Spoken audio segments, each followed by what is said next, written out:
linebacker, what that does to the defense. Syracuse expects their two top linebackers inside, Busey and Bavaro, to go the entire game. They don't substitute.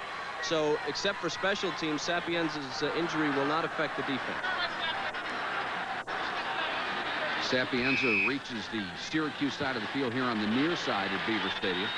And set to go with the first play from scrimmage. Wilcox will have Daryl Johnston, 32, and Robert Drummond, 36, as his running backs. Brings both wide receivers, Moore, 14, and Glover, 81, to the near side, and then splits the tight end to the far side. Wilcox, nice play action. Wants to go deep on the first play over the middle. Incomplete. Knocked out of the hands of Glover by Brian Chismar, the hero. Take a look at that Syracuse offense. The quarterback, 50-year senior Todd Wilcox, coming off a 4-touchdown performance against Rutgers. The running backs, highly regarded Daryl Johnston and Robert Drummond. The wide receivers, Rob Moore and Deval Glover. The tight end, Pat Davis, a very good receiver. John Flannery, the center, with tremendous potential. The guards, Gary McCummings and Blake Bednarz. The tackles, Mike Bernard and Turnell Sims. Second down, 10 yards to go for the Orangemen. Remember how this game started last year? An 80-yard bomb, so they wanted to go to the air on the first play of scrimmage this year. Give it off to Drummond, the tailback, and Drummond stacked up, didn't even get back to the line of scrimmage. Let's take a look at that Penn State defense. Inexperienced up front with Dave Zott at the nose position. Rich Schoenwolf and converted tight end Bob Morosco are the tackles. The inside linebackers and leading tacklers Scott Gobb and Andre Collins. On the outside, Quintus McDonald, the sack leader, and Keith Karpinski. The corners, Willie Thomas and Sherrod Raines. The safety, Eddie Johnson. The hero made that last tackle, Brian Chismar. 3rd and 10 now for Syracuse. They'll split the backs this time and split the wide receivers.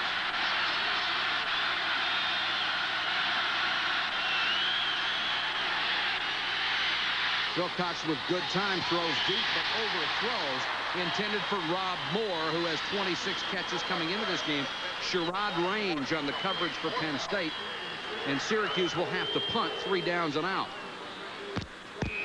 And that is Cooper Gardner, who has improved his punting average from last year, about 4 yards a kick. And the dangerous Michael Timpson is deep to receive. This guy can fly.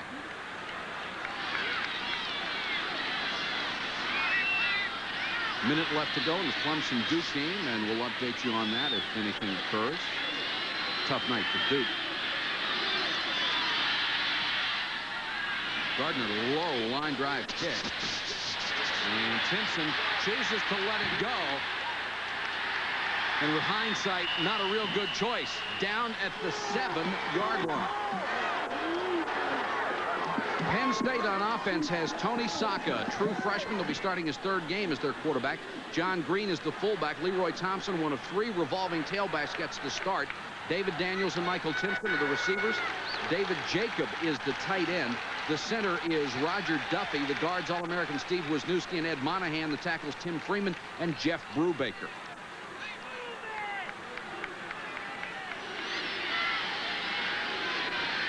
Tough place to start for the Nittany Lions from their own 7. They'll run out of the I. And now they get Gary Brown starting at tailback in the first series. He's number 27. Saka to throw. Almost sacked him for 2 points. Now Saka on the run, floats it out, and it's almost intercepted. Intended for his tight end, David Jacob. And tipped away at the end by Mangrum. Well, it's going to be Rob Burnett, number 70. Watch him put the pressure on Saka. Goes to block the pass when he should realize where he is on the field. If he goes for the quarterback, he's got a sure 2 points. But this is what Saka does best. Pull the ball down and run. Almost intercepted, but Syracuse making a statement on the first play. Penn State, too, throwing the ball deep in their territory. It's a great Syracuse secondary. They lost a chance up front for the 2 points, though. 2nd and 10. Here's the delay to Brown. Brown outside the 10, forced out of bounds at the 11-yard line, and corner David Holmes brought him down. Take a better look at that Syracuse defense. They're young up front. Fred DeRiggi is the nose guard. Mark Swinson and Rob Burnett, their best down linemen, are the tackles. The inside linebackers, Dan Busey and David Bavaro, the club's leading tacklers. Outside, Keith Freiberg and a great athlete, Terry Wooden. The secondary has been together forever. Chris Ingram and David Holmes at the corners. Jeff Mangrum and All-American candidate Marcus Paul are the safeties.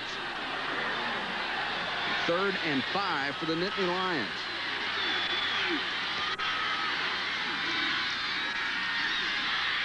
Saka dumps it out of the backfield, and they've got a first down. Good throw to John Green, his fullback. And Green makes only his 2nd reception of the season. Green is 87 pounds. Green is a former tailback. He does what they ask of him. Last year, he moved from fullback to tailback and back again. He really can't get it done at fullback, but he does get it done. And you can see the advantage. Saka going to the fullback a little more wide open than the tailback would be, because the last guy on coverage usually covers the fullback when there's 2 backs in the backfield. He got good coverage. He was open. Saka made the play. May have noticed that Saka had his eyes on John Green from the moment he started to drop back. That is something a true freshman will often do. He has that receiver in his mind, and he won't let go. Green, the fullback on the carry, got to the 25. He really gets popped. We're 0-0 here. Right now, let's check in with Roger Twibell. Roger? Thank you, Mike. 49-17 the final here at Clemson, as the Tigers, unbeaten in the Atlantic Coast Conference. Duke, their first loss of the year, their first ACC loss. Clemson now 5-1. Duke also 5-1. And of course, Clemson now, after that loss to Florida State, that heartbreaking defeat here at Death Valley, and they have got things back on track, and they're looking real strong. 49-17 the final. For Lee Corso, I'm Roger Twibell. Let's go back to Mike Patrick. Roger and Lee, thanks very much. We have 12:58 to go in the first quarter here from Happy Valley, and it's 0-0. Penn State being hit with a penalty, and Joe Paterno will now see his club at 1st and 15. Dick McPherson in his 8th year at Syracuse. He said something very interesting when we talked to him before, that Penn State has gone beyond a school that has to recruit. They select. He said Syracuse is still recruiting, but another couple good years, and he will also be a selector. The difference, of course, meaning that most people would like to go to Penn State to begin with, and they choose who they want. 1st and 15, Nittany Lions at their own 15-yard line. Give it to the tailback, Brown. He gets up to about the 18-yard line. Let's go to the sideline, and Chris Fowler. Okay, Mike, the Penn State coaches told us that it's been interesting to watch the evolution of Tony Saka's attitude as he's gone from 3rd in the depth chart to the starter. They said when he first came in, he was very loose. He used to go into the huddle and say things like, "Hey, dudes, let's go," or "It's cool, coach." Then when he became the starter, the coaches could see him tighten up just a little bit. We watched him in practice. He forgot a play they've run many, many times, but his progress has been pleasing to the Penn State coaches. 2nd and 11. Thank you, Chris. Saka on the run, throws, and it's short of Smith at the 33-yard line. Saka, very mobile quarterback, and the one thing that Joe Paterno says as a freshman, he tends to take off a little too often. Happy Valley, happy feet. This year, Tony Saka's a guy who he's not ready to play, but he has to play. He's a great athlete. Not really fair that he's in here. Injuries have forced it. He's doing the best he can. Tremendous athlete. Syracuse goes to their nickel on 3rd and 11. Saka hangs in the pocket pretty good this time and completes it to Timpson at the 34-yard line. That will be a first down for the Nittany Lions. 15-yard gain. Well, they ride Timpson pretty good on this play, but they let him go under the zone. And watch this. Got Chris Ingram putting his hands on Timpson, pushes him into the middle of the zone where he goes underneath. Saka sitting in the pocket this time, able to throw it. Nice catch by Timpson. That's what they want to do with speed. They want to bump him off, keep him from going deep. That time he got underneath, and Saka was able to make the play. Go with 2 tight ends this time. Jacob 86 and Young 80 on 1st and 10. Spotted at the 34. Play fake to Brown. Saka to throw again. Deep sideline and overthrows Timpson. Coverage by Ingram again. Last week against Cincinnati, it wasn't that he didn't read well. He had his problems there. He was inaccurate. And that's not Tony Saka. Saka has a reputation, certainly in high school and in camp with Penn State, of being very accurate, but he's not been accurate. And that's really a factor of his youth. He's just got to have more confidence, sit in there and get set and be able to use his motion the way he should. 2nd and 10. Brown, little cutback, nice move. Got the first down at the 44-yard line. Ingram had to come up from the secondary to make the stop. Nice block by Todd Young, one of the tight ends. The reason Brown is in the game is because he's a big play back. There's 3 tailbacks on this team they use, but you see how quick he recognizes the pursuit? Syracuse is a very strong pursuing team. He cut it back immediately, and he was able to pick up big yardage. Gary Brown is the next great back at Penn State. That's what they call him, but they have some pretty good tailbacks behind him, or at least next to him on the depth chart. We'll see them tonight, too. Had a pretty good one in front of him, too. Blair Thomas, who suffered that knee injury after getting 1,400 yards a year ago. They'll decide after the season whether he will come back for one more year. Saka, good protection. Now he's chased. Freiberg around the ankles. Then he's wrapped up. Double team. Boosie got there. And Mangrum was the first man to hit him after he was tripped. Joe Paterno says if I wanted him to run, I'd have put in the option. Well, he can't help it. I mean, that's just the thing that in high school, I think you just don't learn that type of discipline, especially when you're a great athlete. I thought the defensive secondary for Syracuse did a nice job coming up on him. Saka, by the way, is 6'5", 202. He's not small, and he will get bigger as he grows into this position at Penn State. It's the 10th play of the drive. They haven't reached the 50-yard line yet. 2nd and 9.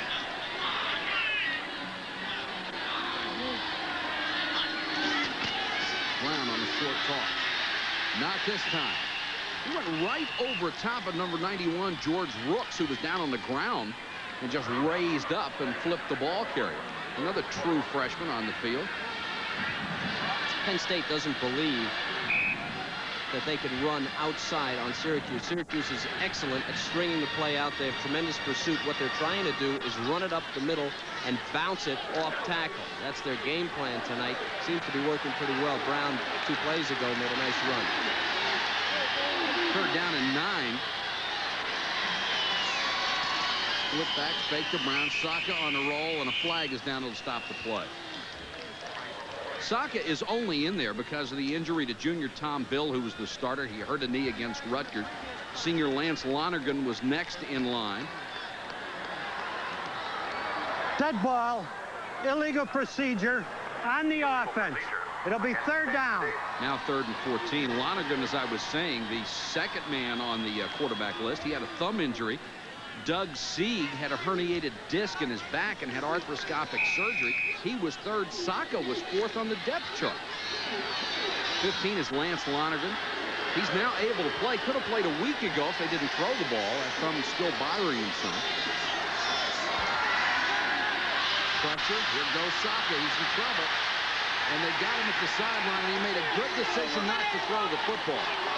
Under that kind of pressure, Burnett got it. That was Burnett again, Mike, and you're right. You're right. The best thing he did there was not throw the football. Very intelligent thing. Take the loss, punt it away. But, of course, based on last week, that could be a problem. And this young man, Doug Helkowski, had 2 blocked against Cincinnati last week. It didn't matter much. 35-9 was the final, but you can believe it mattered to the special teams coach. Chris Ingram is deep to receive. And they've got 10 men on the line of scrimmage. Helkowski, beautiful, high sailing punt. Ingram to 24. Got it back to the 36-yard line. 50-yard punt. Ingram's return of 12 yards. We're scoreless in the first quarter. Jeep Cherokee has available 4-wheel anti-lock brakes. The most powerful engine in its class. Full-time 4-wheel drive capability. And room for 5. Being superior in these areas makes Cherokee superior in these areas.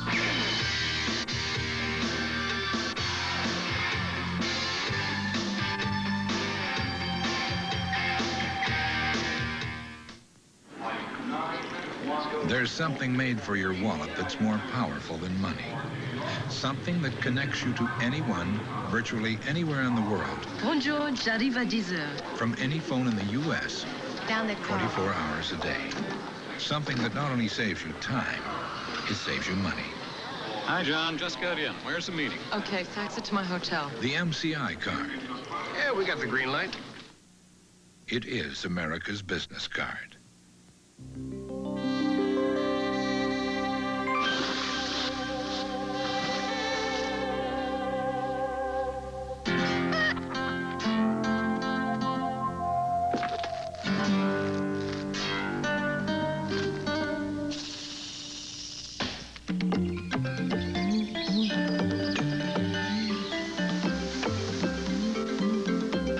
from the full line of Daly's cocktail mixes at your favorite store. Tonight's game is being brought to you by Jeep. There's a feeling you can get only in a Jeep. By Allstate. For home, auto, and life insurance, you're in good hands with Allstate. And by MCI. Let us show you how much better a long-distance company can be. Mike Patrick, Kevin Kiley, and Chris Fowler with you from Penn State, where the Nittany Lions and the Orangemen of Syracuse deadlocked scoreless with 9:10 to go in the first quarter. Syracuse with the football for the second time in the game. First possession, 3 plays and out. Michael Owens, number 44, in at tailback for the first time. On the option, Owens with the toss. And Penn State's defensive speed, Andre Collins made the tackle. Let's check in with Chris Fowler. Okay, Mike, the injury report on David Sapienza, the Syracuse linebacker who went down on the opening kickoff. He has a twisted left knee. The trainers say he will not be back tonight. All right, thank you, Chris. As Kevin pointed out earlier, Sapienza not expected to play much from scrimmage, but on special teams. 2nd and 9. Bill Cox, the 5th-year senior.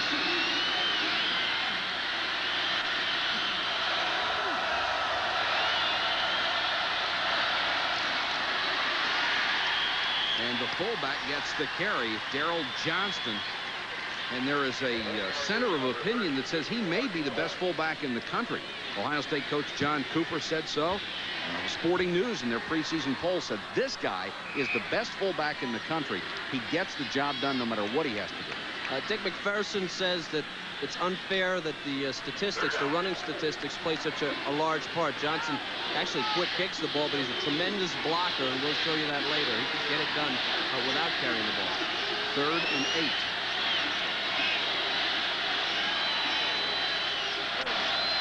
Here comes the blitz. Phil Cox on the run and completes it to midfield for the first down. Good throw by Phil Cox. Got it to Deval Glover. A gain of 12 yards. Willie Thomas, number 25, the corner, made the stop.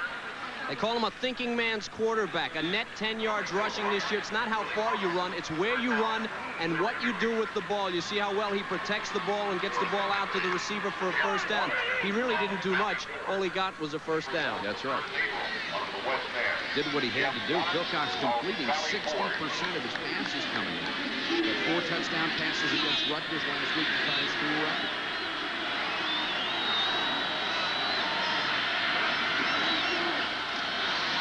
Johnston, the fullback again, maybe a yard to the Penn State 49. Dave Zott, the nose tackle, was the first man to get to him. Zott, 261 pounds, a junior. Not a lot of experience on the Penn State defensive front either. No, and they will test that. This is a multiple option team, a freeze option team, Syracuse. In order to run their option, they're going to have to run that fullback up the middle. You remember when they ran the option a couple of plays ago and he went outside? It was the inside linebacker that made the play. They've got to hold that guy by establishing the fullback up the middle. 2nd and 8.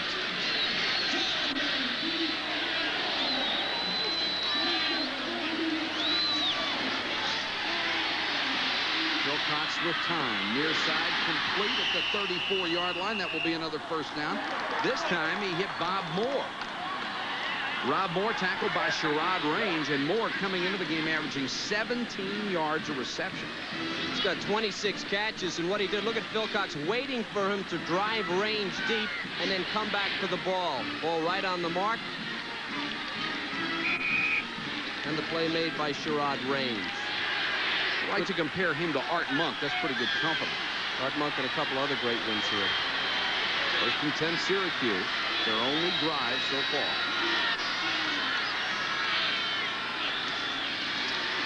Owens cuts it outside. Driven out of bounds, but he reached the Penn State 27-yard line. First, Sherrod Range, the corner, pushed him out. They will use 2 tailbacks, Drummond and Owens, and the difference basically is that Drummond's a slasher type. If you're going to run a draw, Owens is the guy you want in there because he has to sit and wait to be given the ball and then make a decision. Once he makes a decision, he has to have the ability to go right, left, or up the middle, and you saw that Owens can do that on that play. Between them, they've gained nearly 600 yards this year in 5 ball games. 2nd and 3.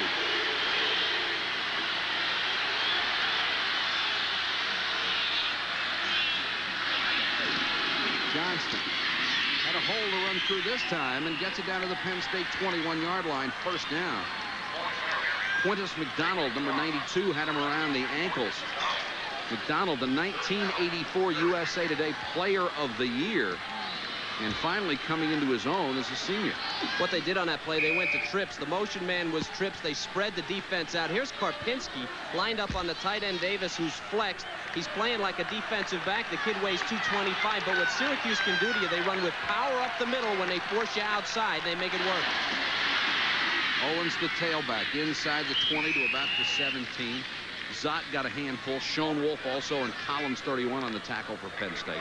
This Nittany Lion defense against the run, 7th in the country, give up 91 yards a game on the ground. That sounds familiar, doesn't it? Well, they're great, but they're going into the toughest part of their schedule now. The statistics in this game, Mike, I don't know. They are a little bit suspect.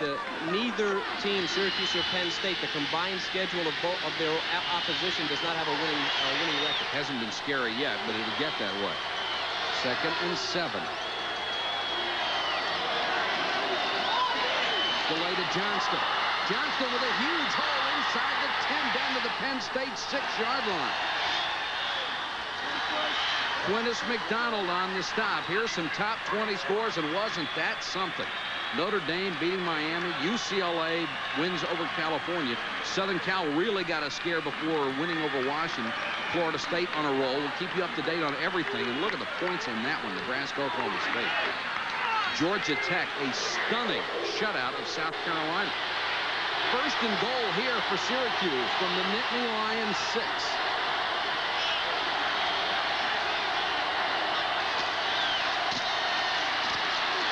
Gain a yard as Owens leans in. Owens carry.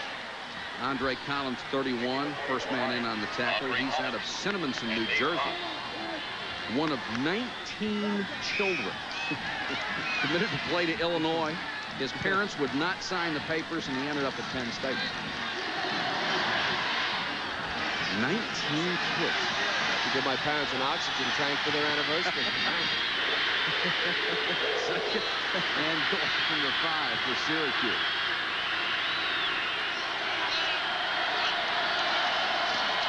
Wilcox on the action. Let's see who has it. Penn State indicates they do. The officials have not said anything yet. And it's Syracuse football. Brian Chismar shook it loose. Well, if there's anything worse than a cornered line, I don't know what it is. You get them backed up against their goal line. Look at the pressure. This is Penn State all the way. Collins on the quarterback. Never should have been pitched. Wilcox probably should have eaten that ball, and it's a miracle that Penn State did not come up with that fumble. Lost 8 on that play. Moore and Glover, the wide receivers. 3rd and goal from the 13.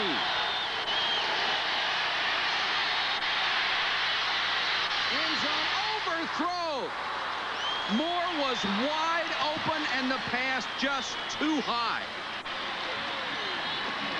Sherrod Range fell down on the coverage. Range is down. Moore is 6'2". If he's 6'3", he catches this ball. Look at the effort. That ball could have been floated in there by Wilcox. McPherson, so close. You got to get those against Penn State at Penn State. Kevin J. Green, who has made 8 of 10 field goals, on to try a 30-yarder from an angle right. On the way, and Syracuse jumps on top of Penn State. They had 1st and goal from the 6 and had to settle for a 30-yard field goal. Back in a moment. The most powerful engine in its class. 4 doors. Room for 5. Full-time 4-wheel drive capability. Available 4-wheel anti-lock brakes. We've done our part in separating Jeep Cherokee from everything else. Now it's your turn.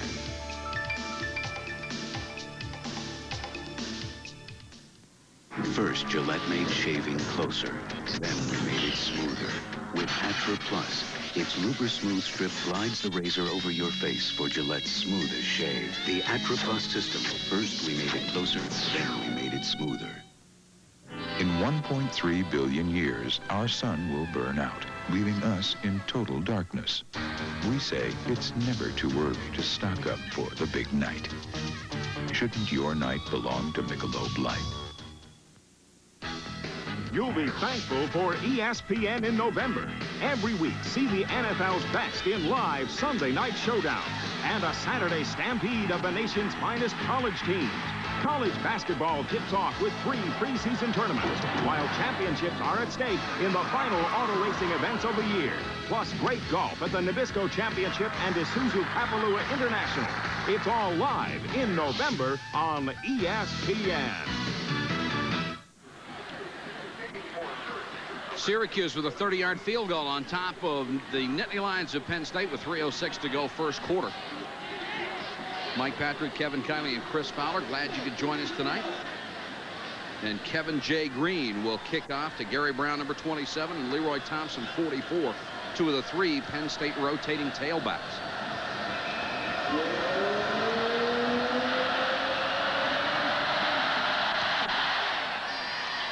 Not very high, and taken near the 10-yard line by Brown. Needed to beat one man around the corner and couldn't do it. Knocked him out to the 24-yard line. Tony Riello, a reserve halfback, knocked him down after a return of 15 yards. There's the scoring drive, 51 yards, a little over 6 minutes.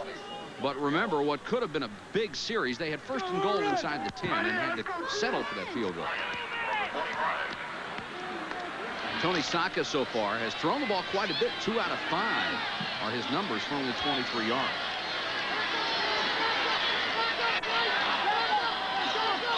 Gash, number 11, in at fullback. Brown is the tailback. Brown, stutter step, still on his feet. 27-yard line and no more. Kevin, the game plan for Penn State, I think 83,000 people are sitting here waiting for them to run the football. And yet, when they came out, backed up on their first series to their goal line, you may wonder, anybody who analyzes football, we all do certainly at home, and you wonder why they would throw. I don't think they're throwing because they expect to complete passes. I think they're throwing to try to loosen up the defense and make them respect the pass. They need to run the ball. Saw the numbers on that last drive. They were a little bizarre. Brown, great move to get in the clear. Hit and brought down by Marcus Paul, the Jim Thorpe Award candidate for the best defensive back in the country.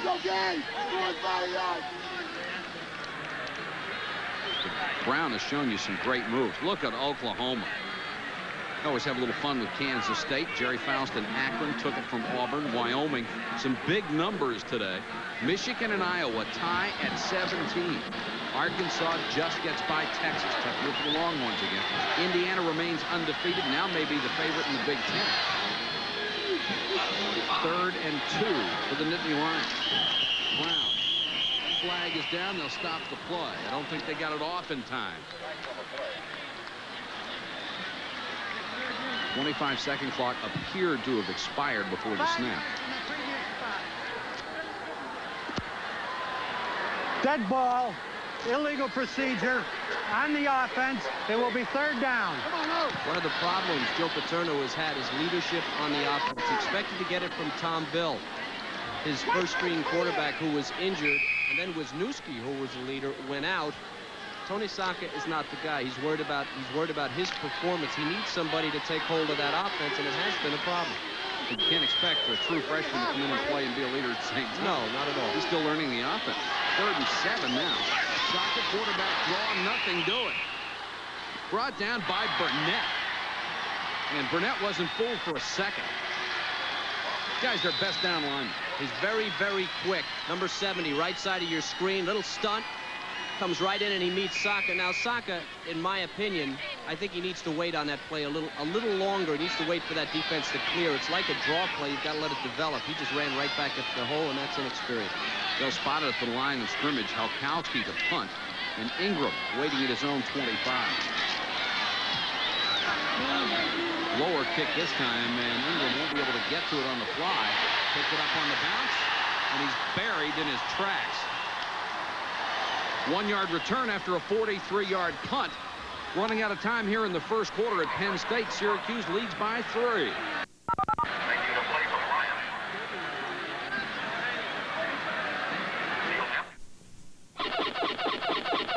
Win a lot with a little scratch. Play the PNC United way to win. Win up to $1,000 instantly. One of 300,000 product prizes or the $10,000 grand prize. Donation is just $1 and every dollar goes directly to the United Way. So scratch them to match them. Get 3 like prizes and win. PNC United Way to win. Sometimes people can't see the forest for the trees. You've seen those ads showing how Chevy trucks perform better, handle better, and are priced better than the competition. But prove it to yourself. Test drive a Chevy. Right now, your Heart of New York Chevy dealers will throw in a bed liner worth over $300 when you buy an S10 or a full-size pickup. So go for it. Test drive a Chevy. You'll see that other trucks just don't cut it.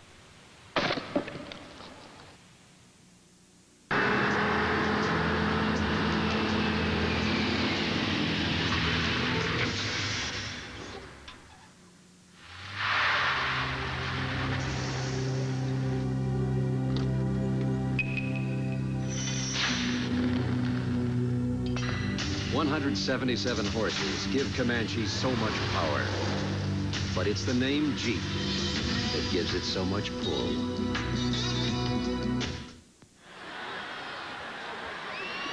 .44 seconds to go, third quarter. Syracuse has the football in its own territory after a Penn State punt. The Orangemen already up 3-0 on a 30-yard field goal.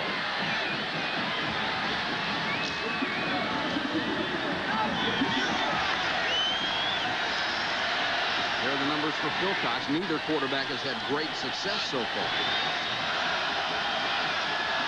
Davis with tight end in motion.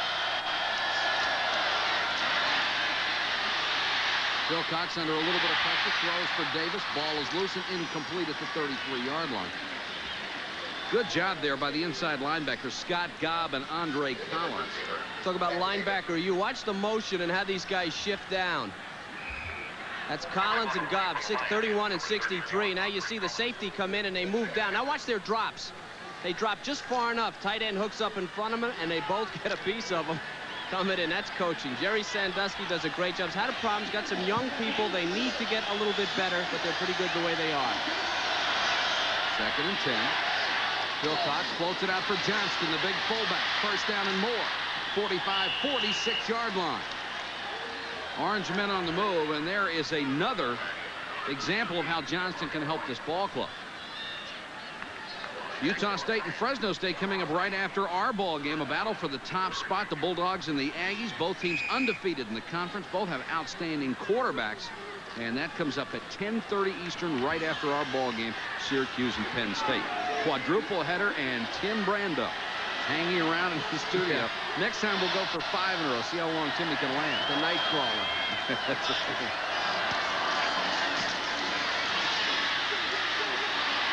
Tailback banging forward toward the 30. Robert Drummond with a good heart, or toward the 50. Robert Drummond picks up about 3.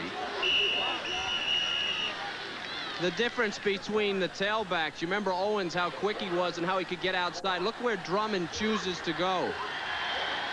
Later, Drummond's a little quicker. He's a slasher. A little slower, I mean, he's a slasher. It is a misdirection, like a little counter play away from the fullback. And he knows better than to try to go outside. He's going, and there's Schoenwolf waiting to eat him up anyway. Into the first period of play from sold-out Beaver Stadium at Penn State. It's Syracuse 3, Penn State nothing.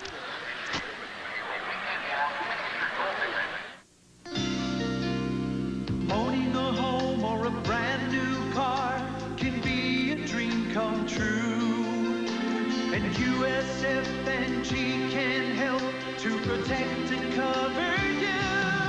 From the mountains ledge to the ocean's edge, we insure you every day. We protect what America's made of. We cover the USA. odious, contemptible, deplorable. I'm speaking of offending in the personal grooming arena. Something I would, of course, consider quite beyond the pale. So I give you a new Red Guard Sports Stick, antiperspirant and deodorant. When one needs to seek maximum protection and a fresh new scent, one should grab oneself one of these Red Guard Sports Sticks, because one would hate to be considered malodorous by one's chums. Now, wouldn't one? New Red Guard Sports Sticks from Gillette. Anything less would be uncivilized. When it comes to TV, Americans are the world's most adoring fans and knowledgeable critics. So it's not surprising that in a nation of experts, the television of choice comes from the people who've made the most technological innovations in the industry, RCA.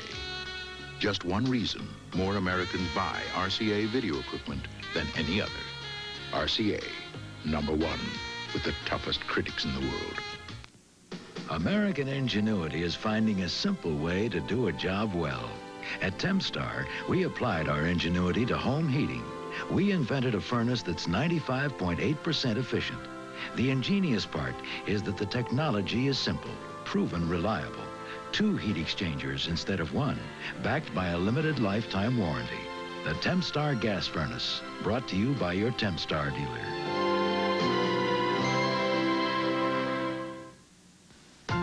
When that clock strikes 6:30, babe, time to head for Golden Lights. It's a good time for the great taste dinner at McDonald's. It's Mac tonight. Come on, make it Mac tonight.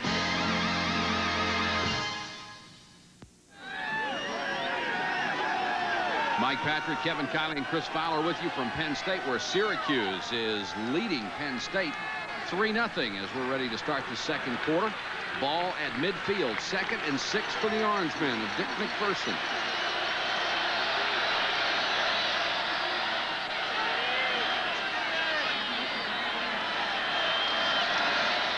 Johnston, the fullback, maybe a yard.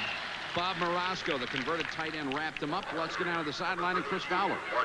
Okay, Mike, when I talked to the Syracuse players before the season, they told me that they thought that the key to their season would be how they perform in 3 key road games. So the first was Ohio State. They didn't do so well. They lost 26-9. The second one here tonight in the 3rd game at West Virginia, November 19th. The difference between that Ohio State game and tonight, a lot of poise.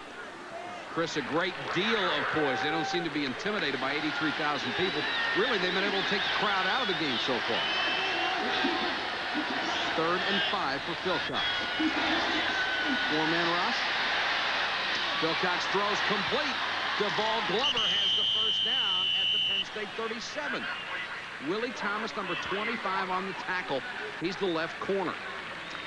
Talked about earlier, we talked about Philcox and the fact that he had not played up until this year, but having been in that similar situation myself in college, you get a tremendous amount of poise, a tremendous amount of experience just watching. You see so many things. There's his stats. 3 for 7 on the night. Syracuse coaches say they do not want to throw the ball more than 25 times a game. They feel they're in a losing situation if they do. He's on a 28 throw average there.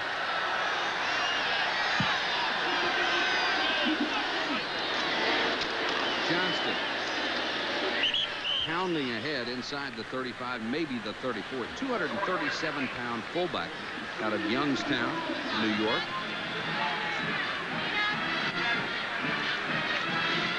Storyline University Park, and it's been all Syracuse so far, 81-29 in the net yardage category. Green's 30-yard field goal, the only score, and Penn State has not been able to get the ball into Syracuse territory. There is a Penn State player down. It's Bob Marasco, the defensive tackle from Wycliffe, Ohio. Marasco, one of those guys, Kevin, who has changed from one side of the ball to the other. He was a tight end. He was a tight end up until his senior year, which is this year. He's a 5th-year senior, and they moved him over. And I spoke with Jerry Sandusky about that. Why would you move a fifth-year senior tight end? He said it was kind of an emergency move. They have young players that are good, but they really don't feel they're ready to play. If Morosco goes down and cannot come back in the game, it's going to be serious for Penn State. Very complicated defense. It's a mental adjustment more than a physical adjustment for players who play here, and very simply, it takes a while to learn it. Frank Giannetti, number 85, has come on the field to take Morosco's spot. 89, left side of your screen. You can see him now. He's in the center of your screen. Gobb underneath him and being driven over Gobb. Now, a lot of times when that happens, and you can't really see it from that picture, your leg or your ankle will get pinned underneath, and you'll get a stretch. Could be just about anything. You could see him helping him off the field. Morosco in some obvious pain. I asked Jerry to describe Morosco to me in terms of his strengths and weaknesses. He said he was smart and had long arms. That's a coach. That's a coach for you. 2nd and 7, Syracuse.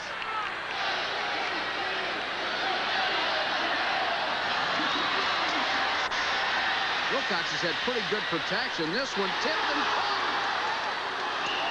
Tipped by the tight end Davis, caught by Duvall Glover. And that's a break for the Orange men in an 18-yard game. When you do good things happen. Here's Glover. We knew he was going to catch this tip pass, so we've got him for you right here. And you'll see the ball come into the screen in a second. Great job, guys. I don't know how you anticipate these things. Willie Thomas had to make the tackle. There you are, big field. Well, Wilcox picks the right receiver, throws it a little high. Davis is there. You can see it. 1st and 10. Davis, the tight end, shifts to the near side. Receivers and backs are split. Wilcox, after the play fake, completes it. Glover inside the 10 to the 9-yard line. And it looks like they're picking on Willie Thomas, the sophomore from Coral Springs, Florida. Well, he just got this over Chismar. Now, Chismar 28 is going to get, you see, bottom of your screen, he puts his hand up the ball. We're not going to see that, but he just missed, might even tipped it the way that ball was flying. What you've got there is short zone, deep zone coverage, and Wilcox is just getting it underneath the deep zone, and the short's not getting out quick enough. 2nd and 2, and there is another orange thrown on the field. Wilcox has had a nice first half, 6 out of 10 for 81 yards. And Dick McPherson has had a nice 13, 14 months. That season he had last year. Well, I guess he's earned it, you know, up there. Sure has. They've worked pretty hard. I'm thinking I'm glad it's the Syracuse Orangemen and not something like the Buffaloes or something. We have a mess down there. 2nd and 2. I'm grateful for that myself. 1st down to the 6-yard line. Drummond lost it. Penn State has it. Sherrod Raines recovered for the Nittany Lions. But somebody came in here and delivered a tremendous blow. Now, this is just a great run. Watch Drummond spin. I mean, this is just a great run. But he gets bashed right there. Giannetti, that's the guy that came in for Morosco. Just great backup by Giannetti, and Penn State's got the ball.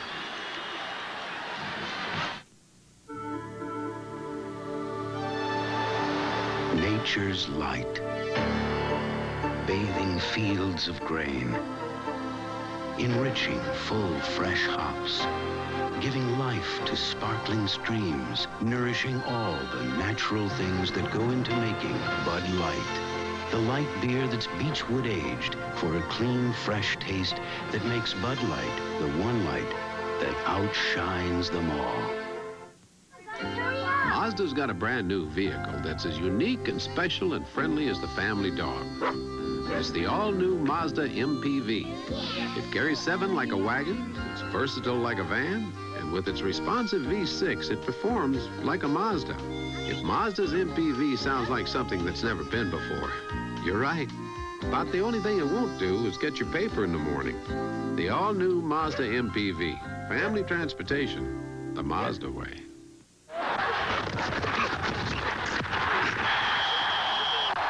Hey, baby, let's go out there like a bunch of crazy dogs. Have some fun.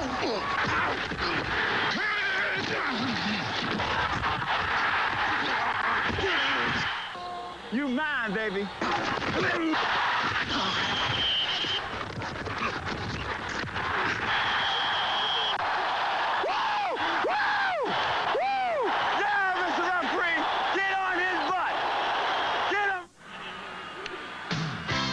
is being brought to you by Bud Light. Everything else is just a light.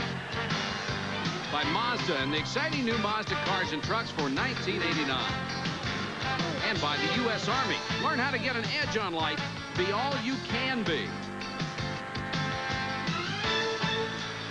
11 minutes, 46 seconds to go first half. Penn State dodges a bullet, forcing Syracuse to fumble inside the 10. Saka, who has completed only 2 out of 5. Last time they were in this situation, they threw out of the end zone. Thompson, 44, the new tailback. That's the fullback, John Green. Green out near the 10. Green, a determined runner. He's already in postgraduate school up here at Penn State. I have to take exception with what you said, Mike. You said they dodged the bullet. I'd say they caught it and threw it back. That's right. That's typical Penn State play. Giannetti coming off the bench. Total of 10 defensive downs he played last year. He's a backup. He comes in, makes a big play. He's a great athlete. He's just not ready to play, and it's a mental thing in terms of knowing the defense, but you can see what kind of ability he has. Gash 11, and Thompson 44 the back. Thompson cracks through a hole over the 15 to about the 16-yard line. Down to the sideline, and Chris Fowler. Okay, Mike, the injury to Penn State tackle Bob Morosco does not appear to be too serious. It's his left ankle, but he was just standing up, putting weight on it. We're not sure if he'll be able to come back. We'd like to give you something more concrete, but it's Penn State's policy not to release injury information. Joe Paterno, very competitive. He feels it gives the other team an advantage to release information. So going into a game, you're never quite sure who's going to start. You're never quite sure if a guy's going to return to the game, Mike. And come to think of it, Chris, maybe not a bad idea. We may, from our standpoint, it's not too helpful. We may see that a little more. 3rd and 1. Thompson. First down to the 20. Number 98, Keith Freiberg, the left outside linebacker, and number 28, Jeff Mangrum, make the stop, but it's a first down for the Nittany Lions. Some other scores: Rutgers beats Boston College, an up-and-down year for them. Pittsburgh rolls over Temple. Army beats Lafayette by a touchdown. Cincinnati losing to Virginia Tech. Green back in at fullback. Thompson, 44, the tailback.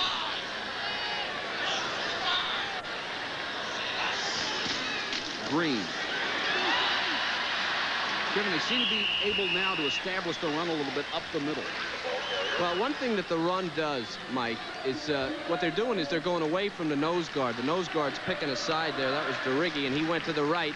He went to the right, and watch the running back goes the other way. So, you know, they can do that for a while, but the running game, if you can run it up and down, it'll tire your offense out, too. It'll tire your offensive line. It's very difficult to go 80 yards on the ground totally. 2nd and 5. That's a split this time, and Thompson trying to take it off tackle. Gets maybe a yard. Swarmed by the Penn State defense. 59, David Bavaro was over there. The Syracuse defense. Terry Wooden, number 90, was in on the play. Penn State coaches told me, Mike, that they didn't think they could go outside. I'm surprised at that call. That was a handoff across the formation. Syracuse got off the ball. They do it very well. And outside before Thompson even thought he was going outside. And that play I don't think is going to work against this defense. Thompson, of all the tailbacks, has the worst rushing average. Redmond and Brown up around 6 yards to carry. Thompson, as you saw, only 3.5. It's 3rd and 3 here. Saka with a play fake. Got the first down on the run up to the 34-yard line. The mobility of the freshman pays off there. Dan Busey, number 55, one of the inside linebackers, had to make the tackle. Thing that makes this work is Timpson is lined up this way towards us, the way that Saka is running. He's got double coverage. He's running off the defensive secondary, and that gives Saka enough room. As you can see, it's the linebackers that have to make the play there. Everybody was chasing Timpson. That opened it up for Tony Saka, who can run. And as a true freshman, it looks like he's a real good ball handler, too. Something of a lost art in many programs. Saka just standing there waiting, and now a takeoff. Pulls up and throws it through the hands of David Jacob, the tight end. He's been averaging 15 yards a catch. That was at least 15, and he just took his eyes off of it. Well, this looks like kind of a heavy ball. Again, Saka able to take off. And now the defense has to make a decision. And here they come up. Saka throws it a little bit behind, Jacob. He just can't catch it. You know, Saka looks like the type of kid that may have a heavy ball, so he may throw it a little heavy. Wide open player, you may just want to lay it out there for him. Jacob, a former linebacker, has bounced back and forth between those two positions throughout his entire career here. Fullback may lose a yard. John Green hammered. Did not get back to the line of scrimmage. Rob Burnett, number 70. One of the first men in on the play. He read this thing just beautifully. Now he's waiting for the hand. Look at Burnett. Burnett knows he has no other responsibility. He's coming. It's going to be either the tailback or the quarterback. If he hands it to him, he's going to go for the running back. See? In perfect position. He had his balance. If he doesn't hand it to him, he's going to continue on and try for the sack. Great defensive play by Burnett. 3rd down and 11 now for the Nittany Lions. Saka straight back to throw, and time, and a flag goes down. They'll stop the play again.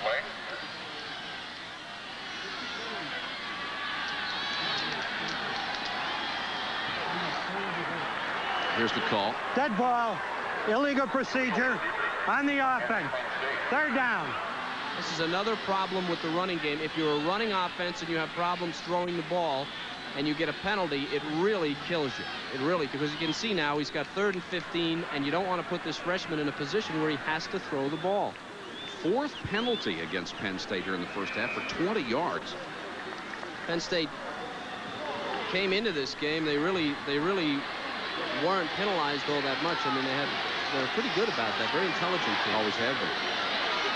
3rd and 15 now for Saka. Wants the screen for the fullback, John Green. And Green will be stopped well short of the original line of scrimmage. It will bring up 4th and long. Good coverage there. David Holmes, Bavaro, and Burnett also helped chase it down from behind. There's that secondary again, Mike. You know, we talked about the great Syracuse secondary. Yes. When you've been around that long, recognition on the screen is a lot easier when you've seen it a lot of times, and they made it work there. Helkowski to punt. Ingram is deep to receive.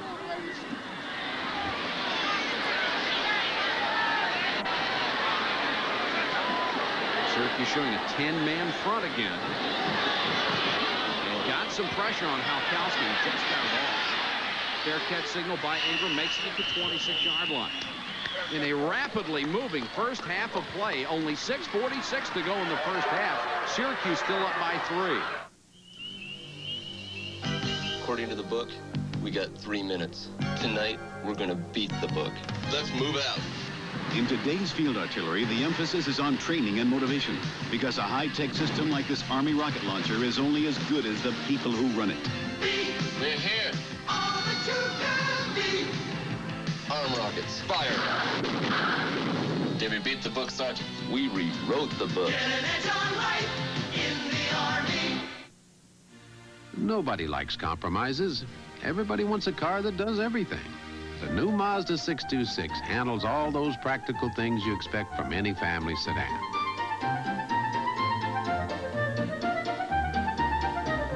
But it also knows how to handle roads like these. So if there was ever a car that let you have your cake and eat it too, sure hope you're hungry. Mazda 626, a sophisticated family sedan, the Mazda way. No matter what anyone tells you, the Wall Street Journal cannot make you a success overnight. Which is why we suggest a 13-week subscription. Call 800-372-3000 for this great journal subscription offer.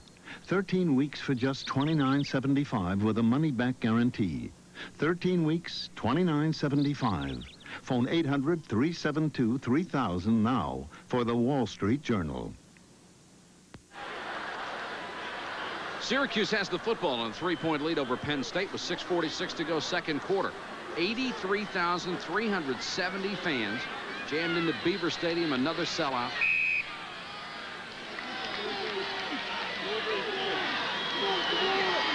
In a game of defense so far. Syracuse was the only scoring threat. They had 2. One resulted in a field goal. The other was a fumble inside the Penn State 10.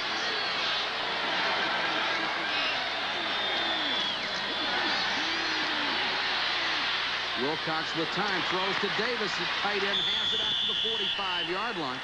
Spun down to the ground there by Andre Powell and Brian Chismar. One of the things the Syracuse people wanted to do was keep their offense simple. The reason, it forces Penn State to keep their defense simple. They're very good at disguising defense, so they throw on first down. Penn State doesn't have anything special planned.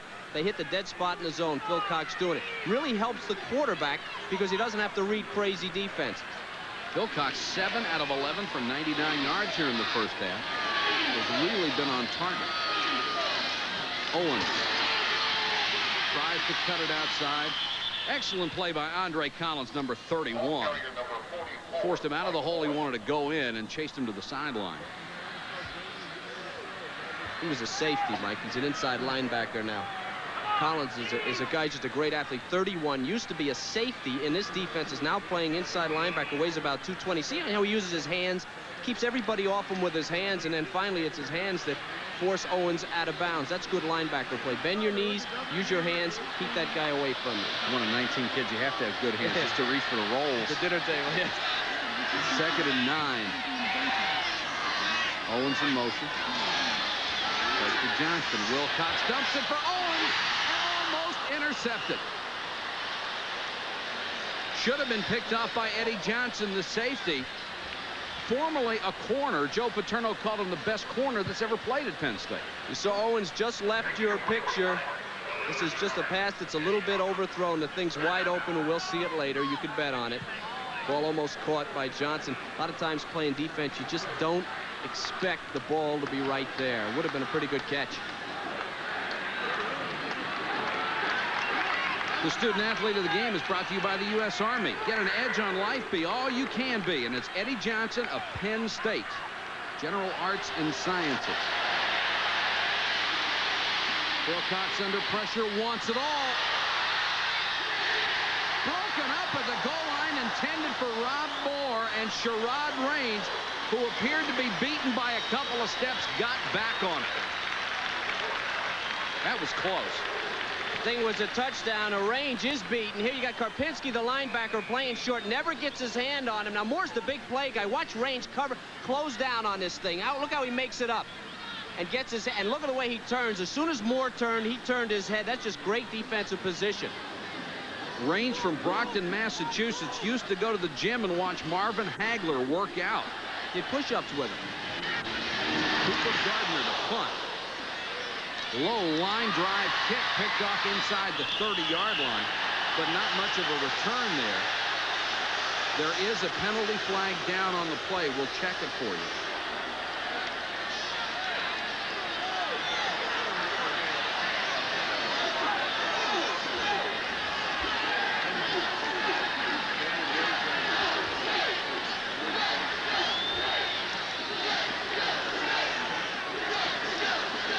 Officials telling Penn State that they have a timeout. Well, we'll sort it out when we come back. 5:55 to go first half. Syracuse by 3 over Penn State.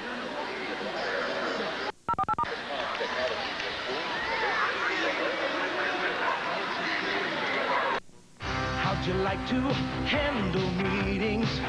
Learn about making new friends. How'd you like to overcome your fears before an audience? Dale Carnegie can help you minimize tension and overcome worry. Dale Carnegie. For more information, call the Dale Carnegie Institute of Central New York at 446-0052. Dale Carnegie. You are about to see an amazing transformation as this bald man becomes unbald. Did his hair grow back? No. But the next best thing. New gradual hair replacement from HRS. This new process replaces hair slowly, over time, so no one will ever know. Hair that looks like it's growing back from HRS. Call HRS Genesis 2 right now for your free color brochure. Operators are standing by. You know, if I've discovered one thing from driving this new Mazda 929, it's this. Not only does it measure up to the great cars of the world with its luxury and quiet, it more than measures up when you introduce it to your favorite piece of road. The new Mazda 929, a high-performance luxury sedan, the Mazda way. Penn State's football at its own 29-yard line, down 3-0. The Nittany Lions have not been able to move the ball on Syracuse. And the Orangemen have a 30-yard field goal in the lead. John Green and Gary Brown, 20 and 27, Penn State running backs, rather. And the throw to the tight end, Jacob. Jacob to the 45-yard line. That's a first down. Stopped by David Bavaro. Let's check in for a score update with Tim Brando. All right, Mike, down in Bayou country, Tommy Hodson in a bit of trouble against the Kentucky Wildcats, and the LSU quarterback is picked off by Tony Ziegman. That leads to the second of 2 field goals in the first quarter, and the Wildcats lead the Bayou Bengals by 6. Mike?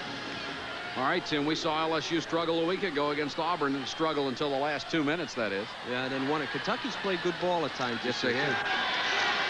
Thompson in a tailback. The pass in the flat is picked off. Intercepted by Chris Ingram. The 4th interception of his career. And he saw that coming all the way. Great speed. He's the best athlete in the secondary. Watch his head. Watch Saka's head. He looked at this guy from the time he took the ball from the center, and Ingram looked at him from the time he took the ball from the center. It was never close. We're trying to go back to the tight end, Jacob. But Ingram gets his 2nd interception of the season, the 4th of his career. And it's been a game of turnovers so far. Drummond and Johnston, the running backs, with 5:26 to go in the half.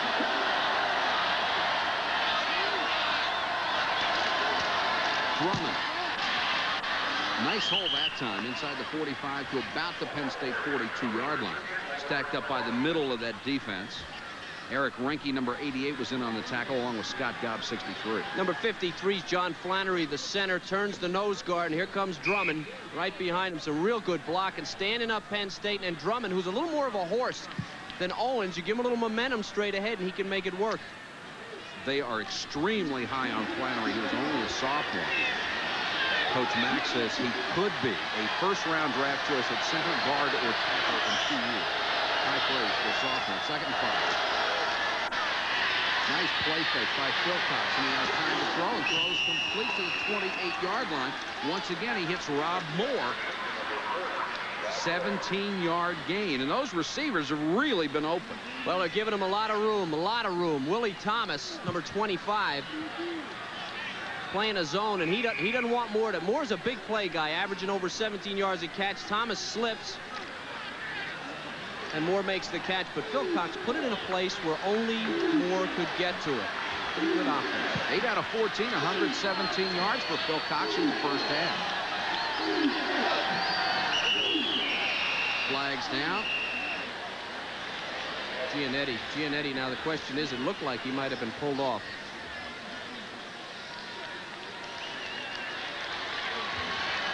Red ball. Illegal procedure.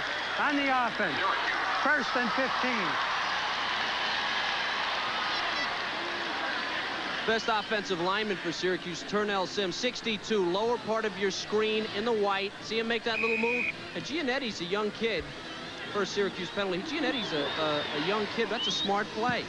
If he lets him get set again, there's no penalty. That's right. Nobody catches it. It's just fine. 1st and 15, clock winding down toward 4 minutes.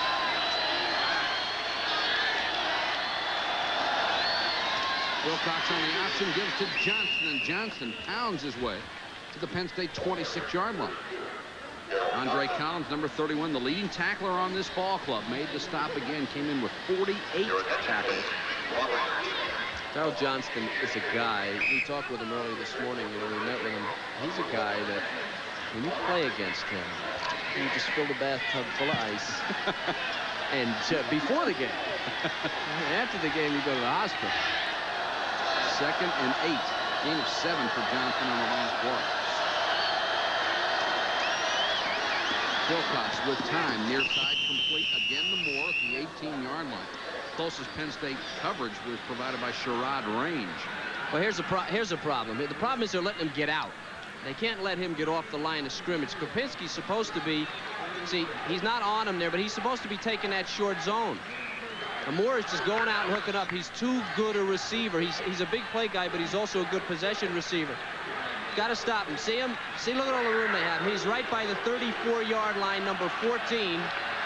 He's just got too much room. Got to put a man on his head. 3rd and a yard. 2 tailbacks and Johnston, the fullback. They'll give it to Drummond.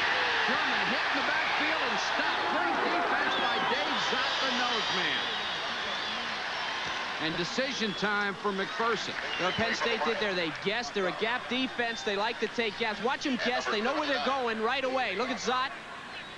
He's taking that gap, and they're guessing that they're going right. Now, that's what Jerry Sandusky told us. They will guess, and they guessed right on that play and made it and stopped the play. Syracuse has not done well in short yardage situations on 3rd down this year. 37-yard field goal attempt by Kevin J. Green. He already has a 30-yarder. And it's good. It hooked, but it stayed in. Dick McPherson celebrates, and Syracuse has taken a 6-0 lead.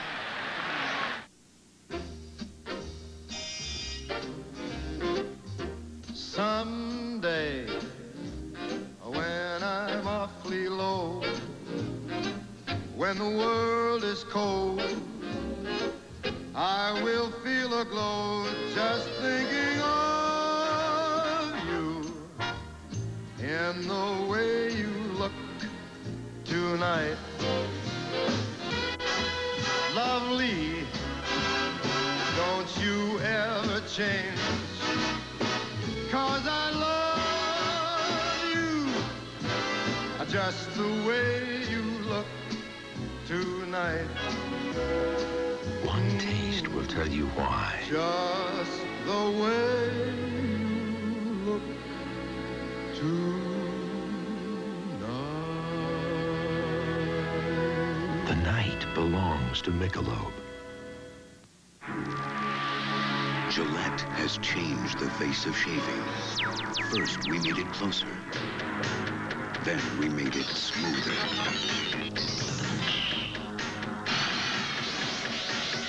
Atra Plus. Its Lubra Smooth Strip actually releases lubricants to glide the razor more smoothly. Incredible smoothness from the first stroke to the last. The Atra Plus system. First we made it closer, then we made it smoother. 6-0 Syracuse over Penn State with 1:59 to go in a half.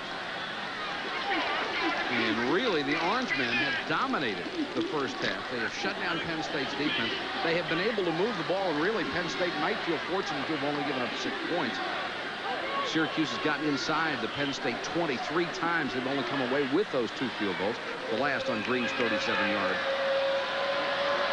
shot. Gary Brown and Leroy Thompson compete for the seed. Thompson at the 9.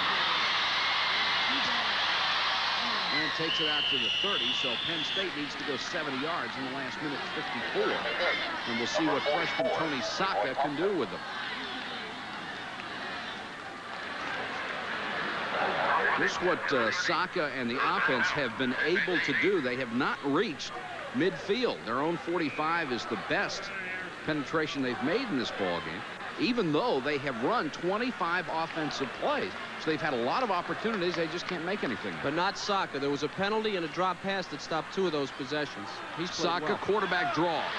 Room to run. Ducks his head across the 40. It's a first down. And they'll stop the clock to move the chains, and they will run the hurry-up offense. I think they need to do more of that. Set plays for him. Let him run the ball. That's what he does best. Throwing, he's only 4 out of 9, 43 yards and an interception so far. Wants the screen to the fullback, John Green. Green driven out of bounds, but they are in Syracuse territory for the first time at the Orangemen 43. Great block by Tim Freeman, number 71. This is a great call. You normally see this on 2nd or 3rd and long. This is not long yardage. And Saka does a great job. That little hesitation makes it look like he's going to run and dumps it off to his fullback, who is really a tailback. And you can see why. The kid can run once he gets the ball. Timpson also got a block downfield, and the guy who threw the big one was number 77, Bob Vermaglia.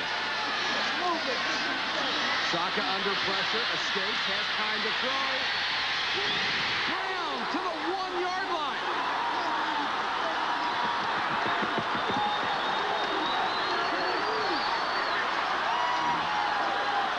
To tell you what Saka can do for you. When he moves around, he can let a running back, he gives him the time to get that deep, and it's nearly impossible to cover a quick running back downfield like this. Brown is the tailback.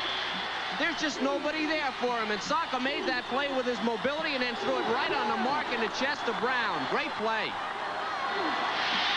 Saka has now gone over 100 yards. It is 1st and goal. Gash is number 11, the fullback. Thompson, the tailback.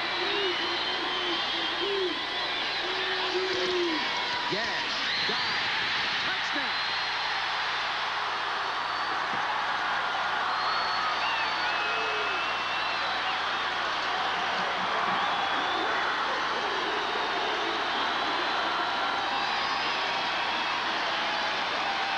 Sam Gash with his 4th rushing touchdown. And only his 18th carry of the year, so you know what they use him for. He's 225. Green's the other fullback, 187, and Gash is not bashful. He just lets it all hang out and goes in. Ray Tarasi will try to give Penn State the lead. And does.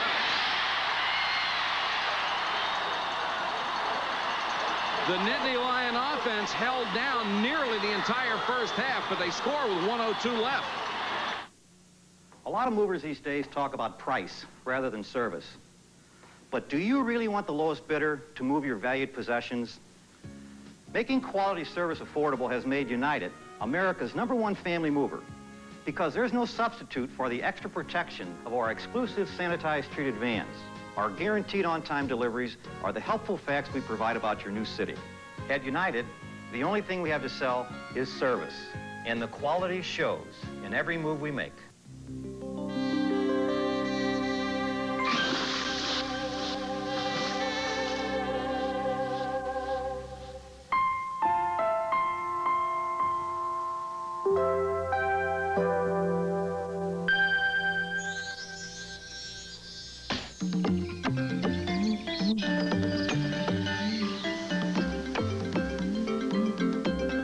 Choose from the full line of Daly's cocktail mixes at your favorite store.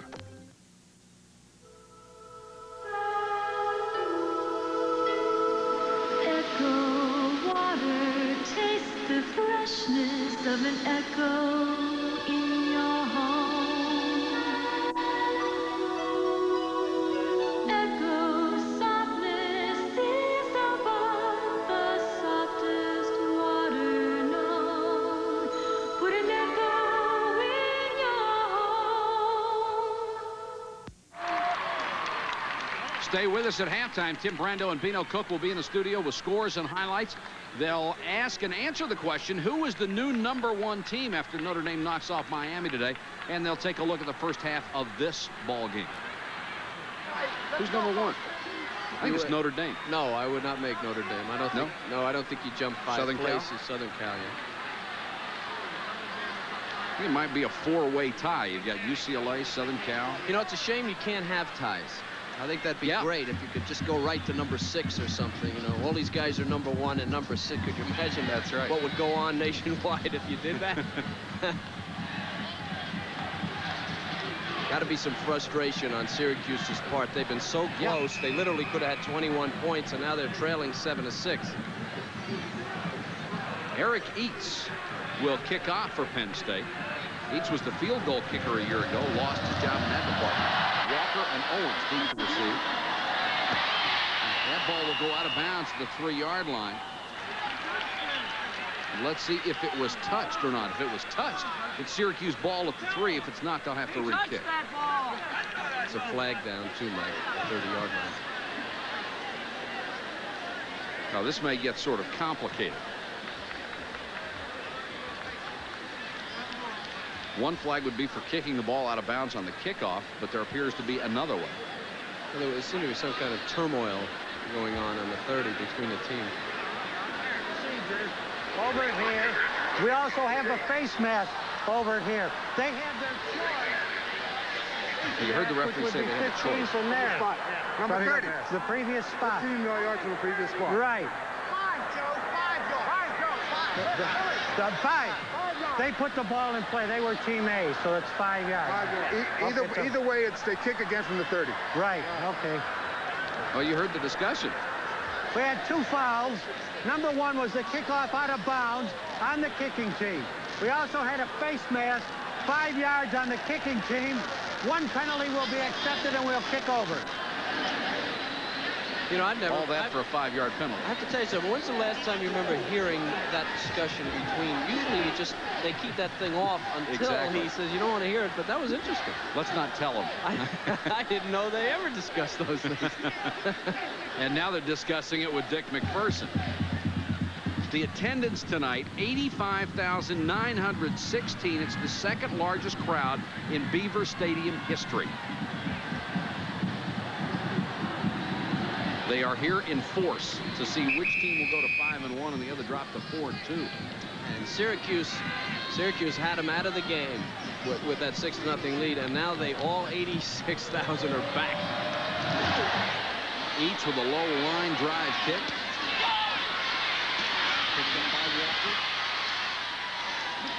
Walker back to the 39-yard line, so Syracuse with pretty good field position with 56 seconds to go, and they've shown the ability to throw the ball. There's the scoring drive, 70 yards in less than a minute, and Gash finished it off with a dive over left guard. That was a big penalty, Mike. Penn State came in with 30 penalties, 275 yards before tonight, but without that penalty, Syracuse maybe runs out the clock, and now on the 39-yard line, a couple of completed passes, they've got a chance for a field goal. So Penn State hasn't helped themselves on the penalty front. And Phil Cox has already hit 9 out of 15 for 124 yards. Moore and Glover as wide receivers.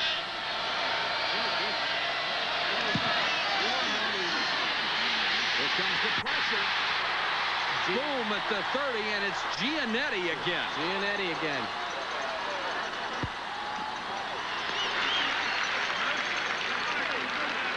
Well, he got a free one and took advantage. Yeah, he did. Syracuse called a timeout. I don't blame him. Giannetti, there's really not too much to teach here. Watch Giannetti, number 85, just steps inside of Sims, and then boom. Phil Cox never saw him. Quick. They say he can run. That was the thing that Jerry Sandusky said about him. He said he hasn't learned the defense yet, but boy, can he run. He said it about 3 times. And Sims will be saying it after the game. Boy, could that guy run. Well, Sims is saying he can run. Phil Cox is saying, boy, he can hit. He was a linebacker and a tight end in high school, and as most of these athletes are, he was a good one. All-state tight end. 46 seconds left. Now Syracuse 2nd and 18. And here's the position in this situation that starts to get frightening for an offensive coach. Do you go ahead and put it up again and risk the interception, or do you just try to kill the clock? Well, in this case, I think my feeling would be you're at Penn State. You got a lot of people who are not rooting for you, to put it mildly, and you've just had you had a serious dent in your offensive line. I don't know, maybe a screen or a quick draw just to see if you can get the field position back, but I wouldn't do anything wild. And Penn State has all 3 timeouts left if Syracuse does keep the ball on the ground.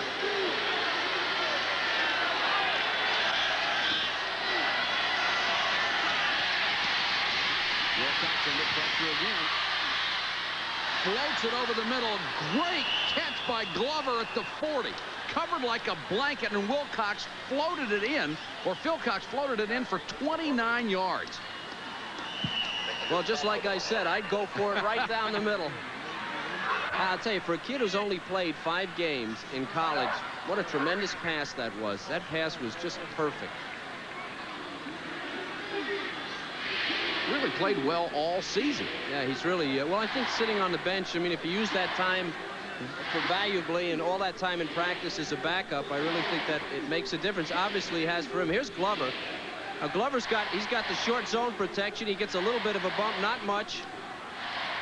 And now he's throwing his hand up. Here comes the safety, but the pass really was the key. I mean, he's drifting out there, and I don't think Penn State really felt that they would go downfield. And Phil Cox moving up in the pocket on the run. Look at this pass. That just couldn't be anywhere else. If it's to the right or the left, he's not going to catch it, or it's going to be intercepted. Tremendous play. Willie Thomas was right there. It was still complete. And now look at Phil Cox. 10 out of 16, 153 yards. He's hit 8 of his last 10. He was 2 for 7, Mike. Yeah, terrible out 2 start. for 7. And 38 seconds left in the half. So Syracuse has shown the ability all throughout the first half of being able to move the ball. Been inside the 20 3 times. They did make a point, however. They made a very strong point of being a balanced offense and not throwing the ball more than 25 or 26 times. They're way over that tonight.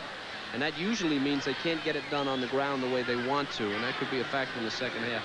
Of course, Penn State's throwing the ball more than we expected them to in the first half, too. I really admire the Penn State offensive philosophy. They said, okay, we've got the freshman. He's not throwing that well. They came right out and threw the ball. And they've been throwing it, and the big play really was to Brown, was a pass. And, you know, I've watched Joe Paterno for years, and I've seen him come into games and literally hold the ball on the ground as long as he could.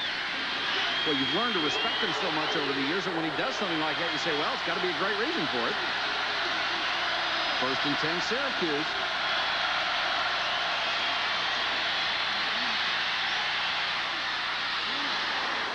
Moore to the 20-yard line.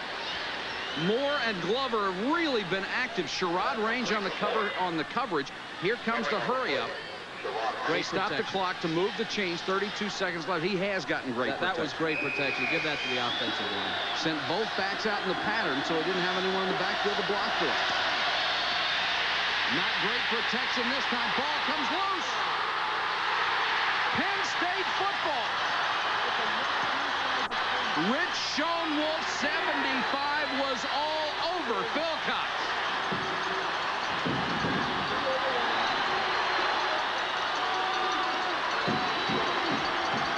I think it's Dave's shot, number 79, that pops the ball loose.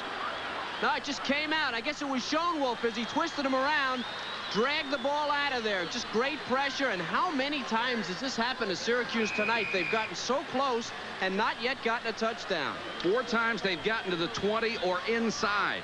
And they have 2 field goals to show for it. Now what does Penn State do with 20 seconds left?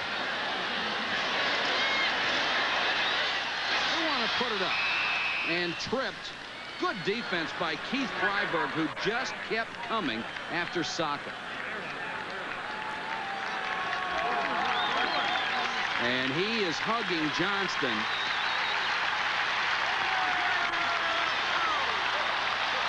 Standing by his players, and the first half has run out. And what a defensive first half for both ball clubs. Penn State has taken a 7-6 lead over Syracuse. Stay with us at halftime. We'll check all the scores. Let's go to Tim Bradley.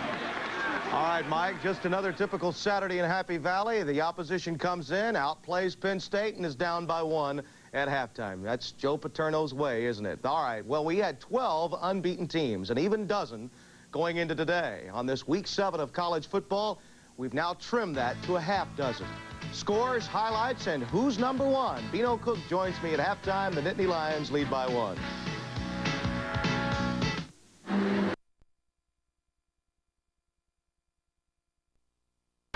Thompson fumbles. He's in trouble and stopped at the 16-yard line. Swarmed under, and Jeff Buskirk, the first man down. He's the nickelback for the Syracuse defense. Here are the stats, and the thing that's going to stand out for you, the rushing yards. You don't expect to see these 2 ball clubs held to totals like that. Well, Mike, last week against Cincinnati, Penn State ran 22 times for 48 yards and led 35-0. Penn State is a defensive team. 2 turnovers by Syracuse. They have hurt themselves deep. Thompson fumbles. He's in trouble and stopped at the 16-yard line. Swarmed under, and Jeff Buskirk, the first man down. He's the nickelback for the Syracuse defense. Here are the stats, and the thing that's going to stand out for you, the rushing yards. You don't expect to see these 2 ball clubs held to totals like that. Well, Mike, last week against Cincinnati, Penn State ran 22 times for 48 yards and led 35-0. Penn State is a defensive team. 2 turnovers by Syracuse. They have hurt themselves deep in Penn State territory. The other way you can look at it, the Nittany Lion defense has done a great job. Brown will start at tailback in the second half. Saka.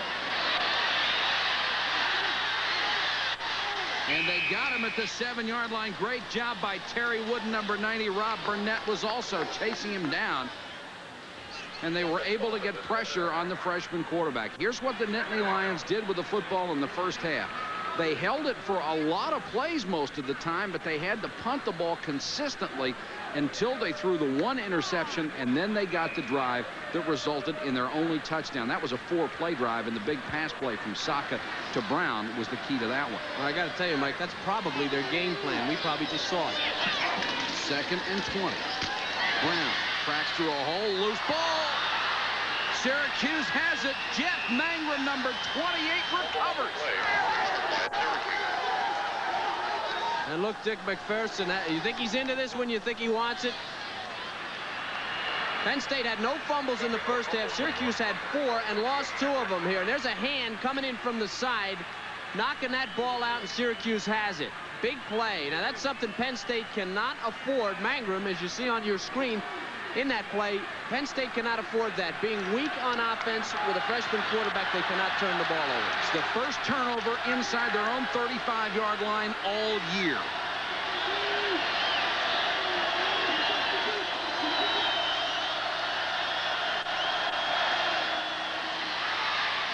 Bill Cox throws near side complete. Out of bounds to the 7-yard line, Deval Glover. Forced out there by Brian Chismar, number 28, the hero back. Bill Cox has really shown good timing tonight. Kid's a good player. He doesn't have the great arm. Obviously, he couldn't compete with McPherson over the years. Donnie was a great player, but you know, it really points up something about college football. How many great players are on the bench that don't get an opportunity to play? Guys who may not have the great athletic skills, but get it done.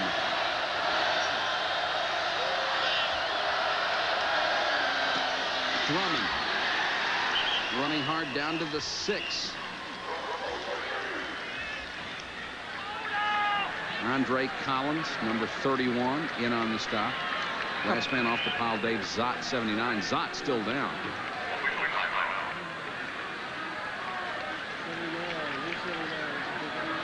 Zott's a junior out of Clifton, New Jersey, 6'4", 261, and one of those inexperienced Penn State players.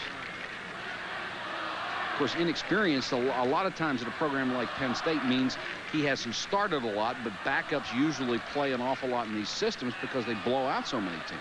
Yeah, well, the other thing is about this foreign team, Joe Paterno does not like to play freshmen, so you lose that year no matter how good you are in most cases. So you go on the foreign team. Zott was a high school wrestler, was 109-8 as a high school wrestler, and that's probably good training for being a nose guard, because that's a wrestling match.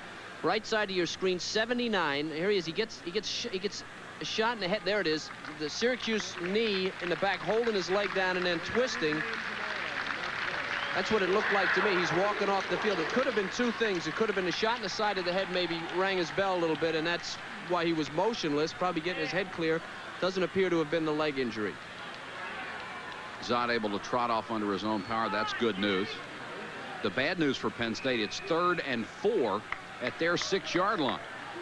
This team is very tough on the goal line. As anybody who's watched Penn State realize, a lot of times they put in an extra lineman and they'll guess with you. They'll come after you, take a gap. Eric Reinke, 88, in at the nose position for the Nittany Lions.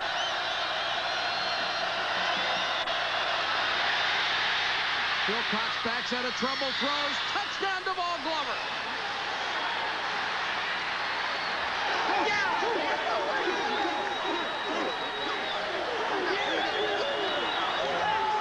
What a job by Phil Cox. Little half option action, and he backed out under pressure and threw a strike. What do you want? Quick diamond. Quick diamond. And they are probably going to go for 2. That's the signal from the sideline. They're up 12-7. Remember, they had 2 field goals. This is their first touchdown.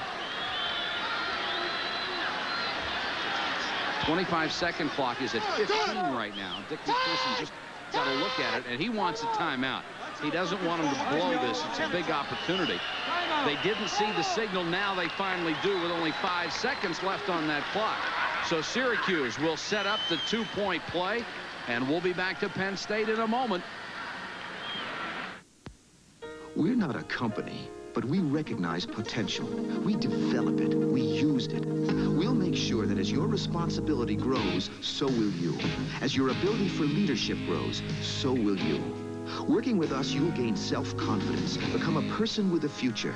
We're not a company. We're your country. We're the Marines, the Army, the Navy, the Air Force. We're the Armed Forces. It's a great place to start. Odious, contemptible.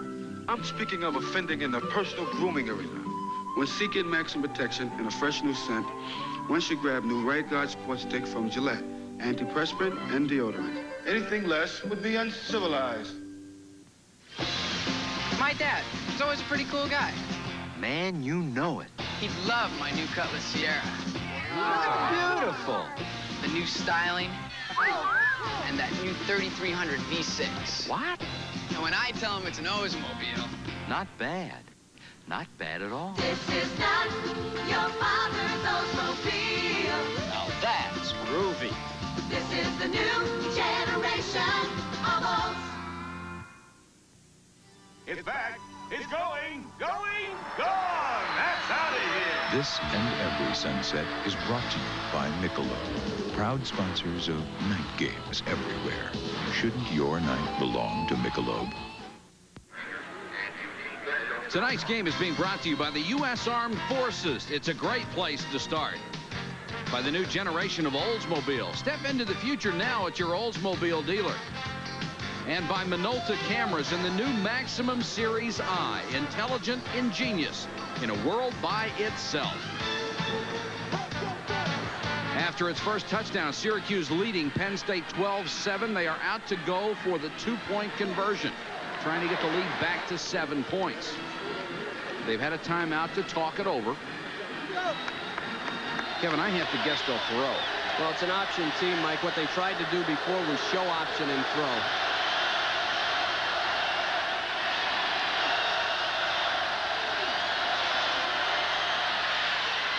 Looking for more.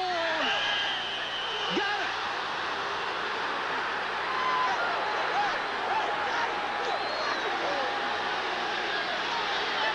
He was so close to the end line. That was a tough call to make. This is another perfect pass. Moore is 6'2". Don't forget that. Look at this pass. There's just no place else it could have been. The coverage, now Penn State's got to be frustrated. They've had great coverage, and they're just not making the plays. Sherrod Range looks like his feet. That's pretty close on that call. Looked like he might have been out, but they're going to call it good. That's pretty good defense by Range. That's just a perfect pass. Again, same thing here. Now watch the touchdown. Let's go back to this touchdown. Todd Philcox, he wants to show option, but Penn State crushes the corner here. They make him show pass right away. There's nothing here, nothing. Glover, who has been making clutch catches for 2 years, does it again with Johnson and Willie Thomas all over him. That's great defense. And McPherson gets another chance to celebrate that one on the touchdown. But as you could tell on the replay of the 2-point conversion, he was out of bounds. Well, let's watch all the feet now. He's got the ball there. Go a little further. Depends on where he comes down. Yeah, I think you're right, Mike. I think the first foot hit first and went out. The second foot dragged and was in. I think so, too. Referee hesitated a second, thought about it, and made the call.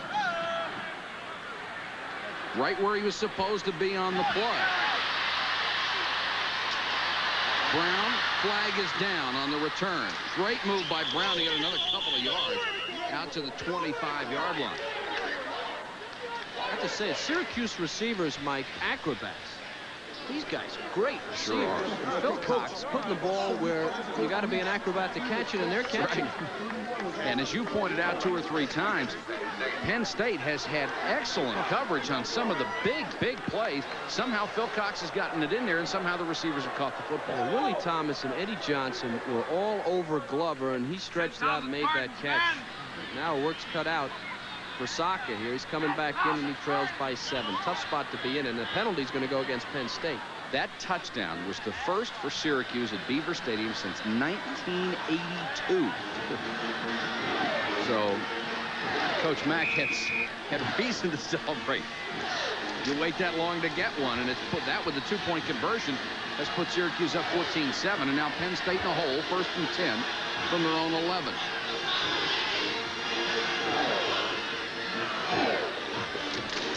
Brown on the toss. A flag is down. So is Brown. They've stopped the play, I believe. I do not think the play will count. Looks like the left side of the Penn State offensive line jumped early. Dead ball. Illegal procedure on the offense. 5-yard penalty. 1st and 15. Play does not count, and Joe Paterno has seen his team make a lot of mistakes tonight and be penalized heavily. Move it back to the 6, and it will be 1st and 15. You normally do not see a Penn State team in the process of beating itself, but that's what they're doing with the penalty. Well, this is a very difficult situation again with the freshman quarterback. You don't want to place him in this spot. Brown to the 10, make it about the 11-yard line. Stacked up. Terry Wooden was in there. Marcus Paul, number 10. Let's go to the sideline and Chris Fowler.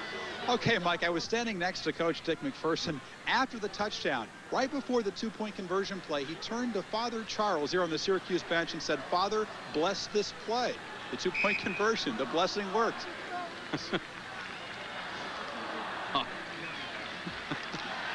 I'm going to get down there and get one before I leave. Blessing. Did they play Notre Dame this year? 2nd and 9. Saka on a roll. Great move to get away and then floats it downfield. It's tight end. Jacob has it across the 35 to the 36. 1st down, Penn State. 25-yard gain, and Saka showing a lot of maturity. His first instinct is to run under pressure, but twice tonight he has pulled up and completed the pass. Well, what they say about him is he has a great ability to find receivers. Timpson's wide open on the sideline. He didn't find him, but he creates enough room for Jacob when he does that. Now, Jacob's a guy who started at outside linebacker in this game last year against Syracuse.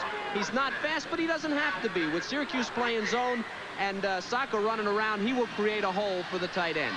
Sam Gash is in at fullback, but this is Brown, the tailback. Slashes across the 40 to about the 42-yard line. Once again, Wooden on the stop. Wooden, a Butkus Award candidate, honorable mention All-American as a sophomore.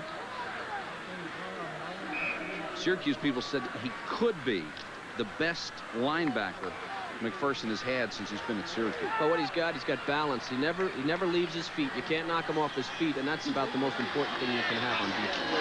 2nd and 5. Green back in there as the fullback, and he pounds his way ahead to get a 1st down at the Penn State 48-yard line. Burnett made the tackle. And you know what's so good about Green now as a blocker? He's a little small for a fullback. Watch how quick he gets to this hole. You got a pulling lineman, and bang, he's through the hole because he's only 187 pounds, and you're not used to having a guy that small, that close to the line of scrimmage. So, boom, he's through. That will throw you off defensively. Burnett got to him, but it was a little late. Big first down after that penalty. You're right. Big first down. Penn State showing some ability to move the ball on the ground, something they did not do in the first half. Nice fake by Saka. And a lot of time to throw. Back across the grain, and it's complete. He hit Odell Wilson. Makes only his 4th catch of the year. Marcus Paul on the tackle. Saka does not look like a freshman. Well, on that play, let me tell you about that play. Now, Odell Wilson, he's coming this way. Odell Wilson needed to go to the opposite sideline. Right there, he's waving his arms, and Saka rifles, and look how close this thing is to coming to be intercepted. Odell Wilson needed to drift back the other way. He really wasn't helping Saka.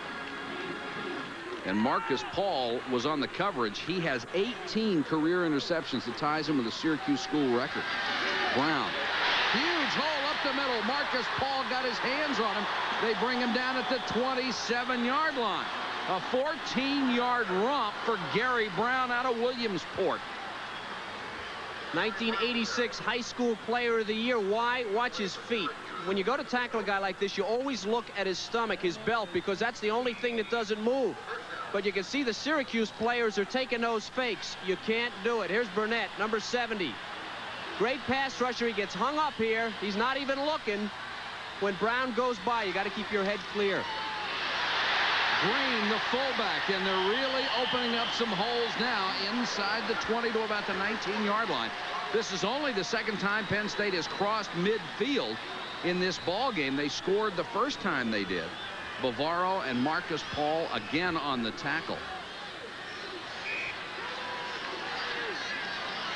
Bavaro, of course, the brother of Mark Bavaro, the Giants. Penn State's line is very big and physical. They're starting to run at Burnett, who is not that big. 2nd and 2. Gash in at fullback. That's Brown with Gash in front of it. Brown knocked out of bounds, got to the 12-yard line. And Tony Saka has an interesting habit after he hands the ball off and it looks like there's a little room. He starts waving his hands and pointing, saying, go, go, go. As if these guys don't know what direction they're supposed to run. Well, can you imagine what he must be feeling, Mike? When you come into a program like this, you don't expect to take over. Injuries force everybody out. I mean, think of what's going through this kid's mind right now. He's playing against Syracuse in front of 86,000 last year. He was playing high school ball. That's right. 1st and 10, Nittany Lions. And he was the 4th-string quarterback in 3 seasons. Brown again down to the 7. Saka makes a great cheerleader after he hands the ball off. There's great power here in the offensive line. Duffy's 270 and Monahan is 270, and some of these guys are up over that. Look at him moving them out. A lot of room, and then Brown, the type of back that can find a hole where there is no hole, works those seams real well. Penn State's got something going here. Brown now 12 carries for 70 yards. It's 2nd and 5. Brown again. Tries to cut it outside. Didn't have a chance. Bavaro was right there and made a big play. It looks like Penn State may have settled on Brown as their tailback. Well, Bavaro, of course, his bloodlines are excellent. Number 59. Watch him drift left a little bit, and then he's going to make a decision right there. He sits in the hole, has protection from his own player, jumps in there and gets Brown. That's good linebacker play. Again, keeping his balance, able to go right or left as he needs to. Timpson and Wilson are the wide receivers, 3rd and 7. Nice play fake. Saka in trouble again. To the 10, the 5, the 2. They'll mark him out of bounds at the 4.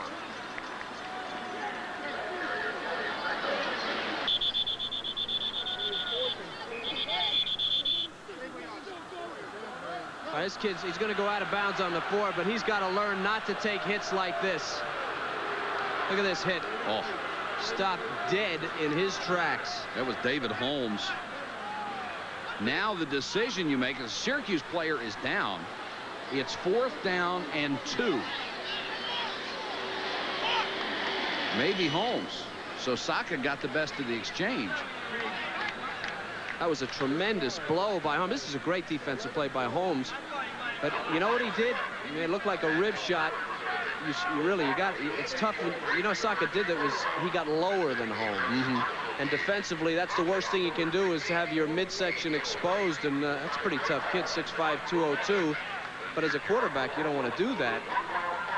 And as a defensive back, you don't want him to do it. I don't think he expected it. I wouldn't have expected it. The only way Holmes could have stopped him from scoring a touchdown was go up high, I think. And he did what he had to do, but he paid a price. They obviously had to win that game. No choice for Joe Paterno on 4th and 2. He will go with Ray Terrassi to try to cut the lead to 14-10. A lot of time left in the game. 9:03 on the 3rd quarter scoreboard. Penn State has had kicks blocked. They were punts, but, you know, Mike, I think kicks are kicks. When you have trouble with the special teams, you need to be concerned. Terrassi has made 5 out of 9 this year. Lance Lonergan, the senior quarterback, is the holder. 21-yard attempt, and it's good. Terrassi on the board with a field goal, and Penn State has cut the lead to 4 at home. We're not a company. But outstanding people come to us every day. People who want to make a contribution to a team and do work that really counts. People eager to see new places, do the unusual, and find the unusual. People who become your friends for life. People just like you. We're not a company. We're your country. We're the Navy. The Air Force. The Marines. The Army. We're the armed forces. It's a great place to start. My father drove a starship, so it's only natural I'd fly around in something space age. My new Oldsmobile Cutlass Supreme, totally redesigned for the future. It's powered by a fuel-injected V6, monitored by an onboard computer. I guess some things were just meant for the next generation.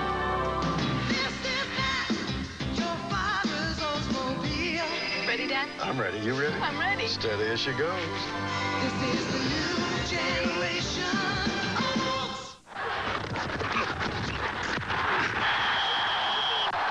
Hey, baby, let's go out there like a bunch of crazy dogs. Have some fun.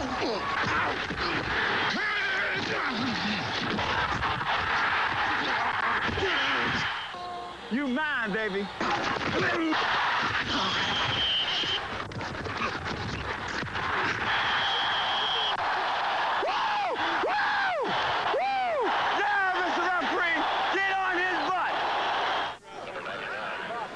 9 minutes left in the third quarter. Syracuse is up by 4, but they could have been up a lot more. They have made some errors that have cost them in this ball game. Earlier in the first half, Phil Cox had Rob Moore wide open after the defender fell down and threw it too high. Then Drummond on a carry inside the Penn State 10, clobbered by Giannetti and coughs up the football. Penn State recovered. Then Range was wide open on a bomb, or Range closed on Moore, who was wide open, and knocked it away. Potential touchdown. And then Phil Cox, again inside the Penn State 20, was flattened and fumbled the football. I mean, most of that credit has to go to the Penn State defense. Oh, absolutely. I think Penn State's philosophy in this game is to protect against the big play, the deep play. They've done that well, and then go after the ball and knock it loose. And you just saw in that highlight package, it's worked very well. Eric Eats lines up to kick it off. Walker and Owens are deep. Walker at the 2. Didn't have a blocker in front of him. He's buried at the 15-yard line. Well, he left him. He ran away from his blocker. He didn't give Owens a chance to get ahead of him. That last drive, nearly 5 minutes, 85 yards. They did a lot of the damage on the ground, and Taurasi had the 21-yard field goal to cut it to 14-10. I think players milling on the field. There's a penalty flag down. I think that's a difference, Mike. They established their ground game on that drive, and we'll see that again. Offside on the kicking team. We'll kick over from the 30-yard line. Cardinal error being offside on the kickoff. Syracuse would have started from its own 15. You get a big break here. That's usually not called. Most teams are offside. Yeah. A great deal of the time, but you rarely see it called, and very frankly, you don't see it called at home at all. Yeah. Unless it's very flagrant. I mean, the officials just sort of look the other way. They say they don't, but they do. I'd have to say that as I watch these games, I'd say close to half the time somebody... Oh, well, we've got somebody who's cheating just a little bit too much. He could have caught the kick. Taurasi hasn't kicked it yet. Somebody has at least a yard head start. By the time the foot got there, he was probably 2 yards downfield. And Paterno sees his team with another penalty. That's 8 tonight. Syracuse only 1. One of the factors why they're up by 4 points.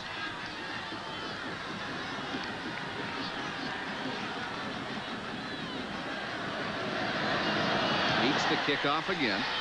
Walker and Owens wait, this time at the 15. Owens, big wedge in front of him.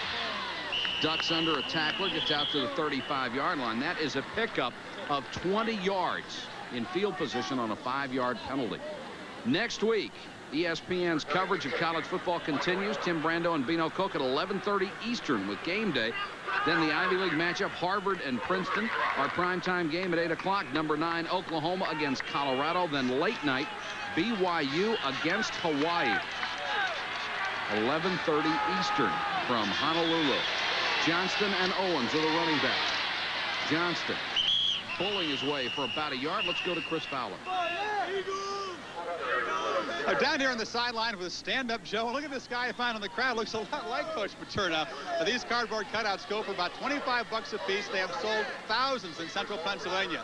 To give you an idea what kind of a folk hero Joe Paterno is, he even has his own flavor of ice cream at the Penn State Creamery. It is called Peachy Paterno. The folks tell us the coach stops in for a cone every day, and the sales have quadrupled. Things have been more like Rocky Road for Penn State tonight than Peachy, though, guys. That's about 6 scoops, isn't it, Chris? That's his 4th cone. Philcox to Johnston on the screen. Johnston runs away from tacklers into Penn State territory at the 46. Andre Collins and Sherrod Range made the tackle, but a gain of 17. Johnston looks sneaky fast. Sneaky fast. How'd you like to have to tackle a Volkswagen? Here you go, number 32. He could just soon have a VW on his chest. Boy, that's tough, and he can get low. Getting him the ball in the open field, very smart against this team. Eddie Johnson came in, really hammered his teammate Andre Collins at the end of the tackle.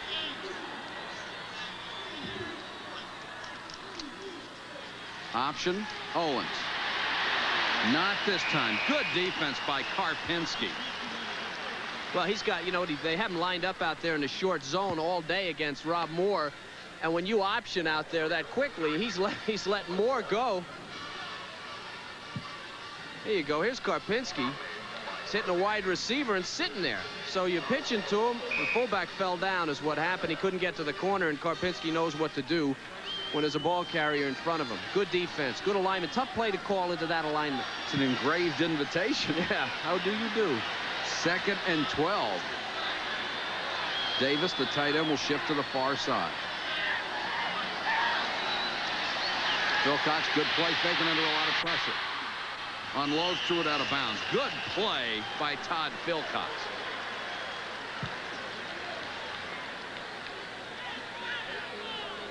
Now here comes Penn State, and they're going to get instant pressure on Philcox. There's our boy Dave Zott again. He's back in the game. Philcox doing what he has to do, getting rid of the ball. And you're right, Mike. I mean, he's a guy that obviously did not just sit on the bench. He sat and watched. Probably stood on the sideline rather than sat on the bench. He's gained a lot in the years that he hasn't played. Good numbers, too, tonight. 3rd and 12.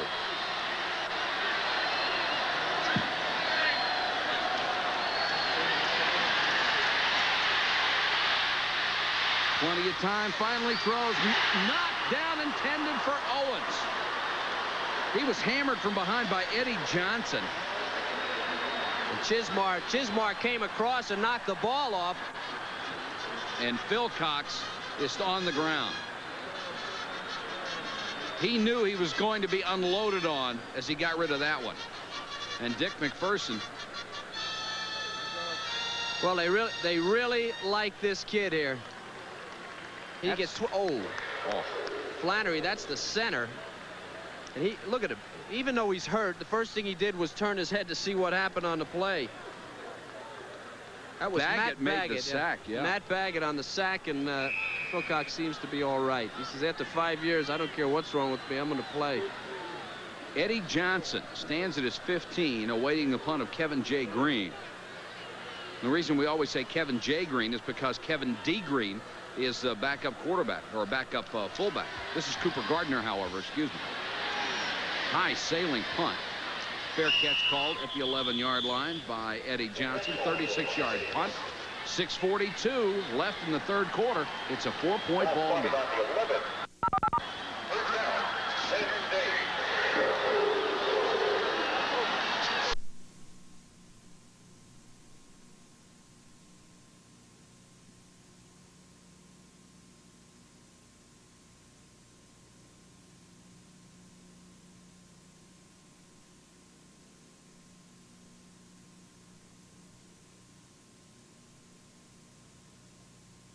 Thruway Auto Glass, 2814 Erie Boulevard East. For over 30 years, Central New York's leader in auto glass and auto accessories for your car.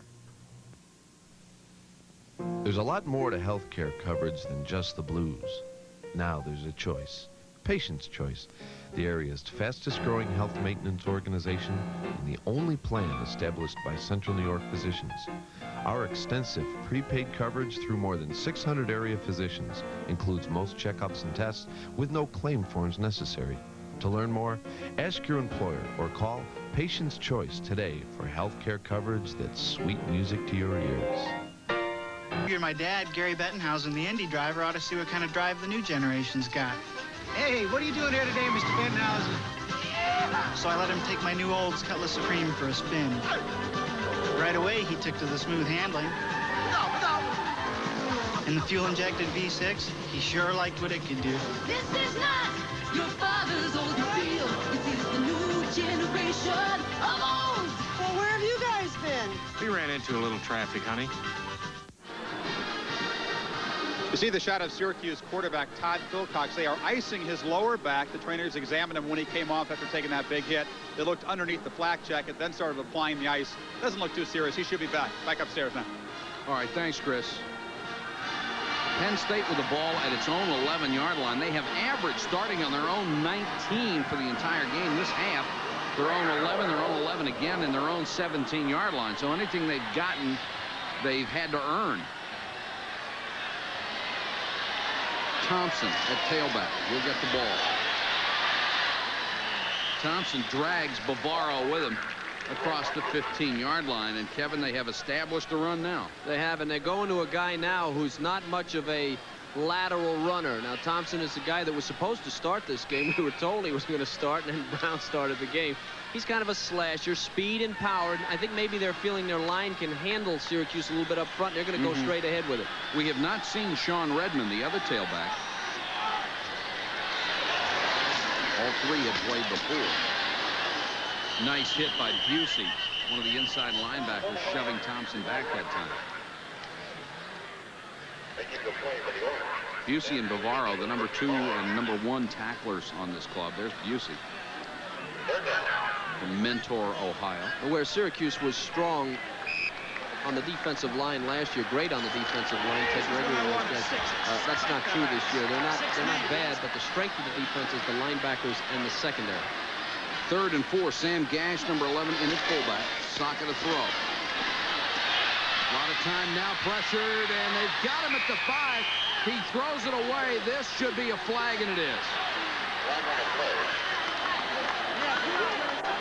Saka was wrapped up, and he made the wrong decision that time. Greg Weisenberger, number 97, made the sack.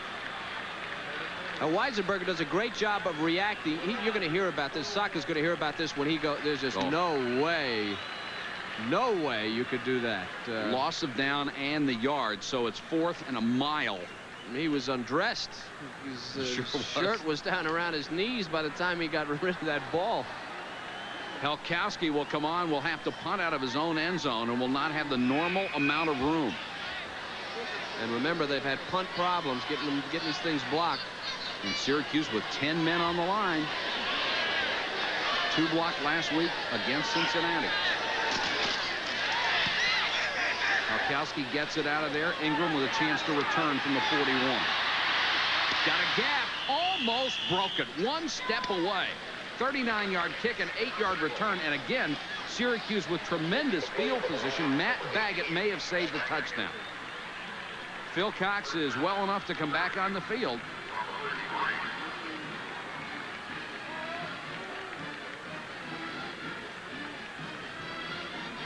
Coming up next at the end of our ball game at 10:30 Eastern, Utah State and Fresno State, a top battle for the top spot in the conference. Both teams undefeated in conference play, and both have outstanding quarterbacks to work with. A lot of good quarterbacks in the country this year. Drummond back in there. He'll go in motion. Johnston. Maybe a yard, and it was Rich Schoenwolf, number 75, who was right there. Penn State defensively will always defend the field. They'll always defend the wide side. They were on the left hash there, and what Syracuse would like to do is run to the short side of Penn State's defense, which was the right side right there. And the reason is because usually there'll be a man short. There's only 11 players on the field. It has not worked very well throughout the night. Joe Paterno exhorting his defense. He's done it for 23 years here. Philcock's flag is down as he throws to Johnston. Knocked out of bounds to the 29-yard line. Good coverage by Brian Chismar, the hero. Now we'll check the penalty for you. He came down early.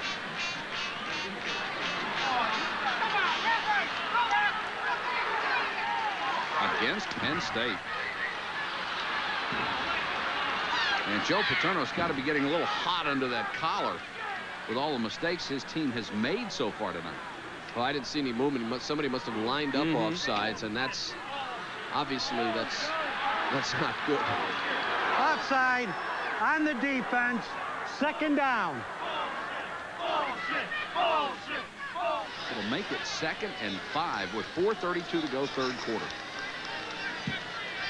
He hasn't had too many teams that make an awful lot of mistakes. Well, another thing about this defense has been they had a problem whether to play younger players and be simpler on defense, which is not their style, or go with some older players and do more things but not have the better athletes on the field. It's been a problem for them. 2nd and 5.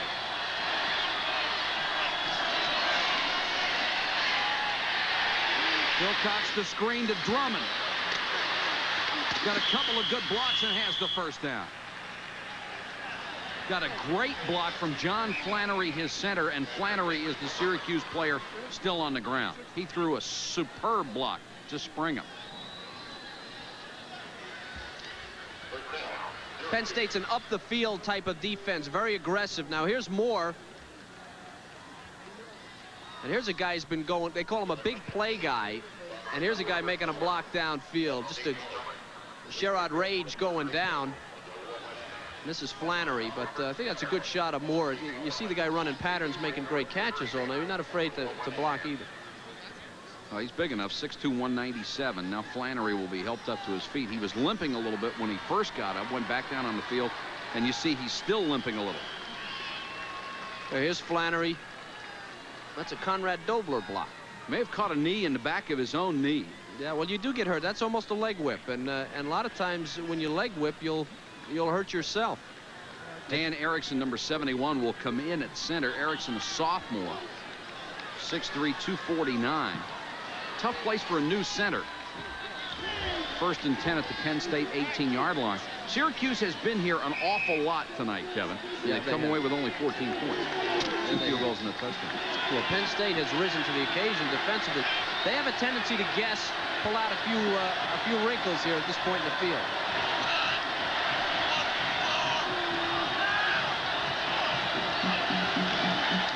Good exchange. That was the first thing to watch for.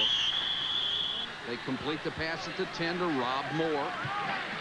That thing went right through Karpinski's hands. Well, very important that they get the exchange, and here it is. Oh. Ooh, yeah, a little slippery, a little slippery. Look at Philcox with the tape on his throwing hand there, too, as his thumb is taped.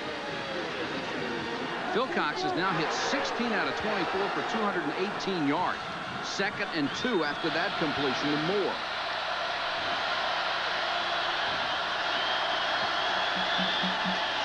They'll go to the air again on 2nd and 2 for Davis.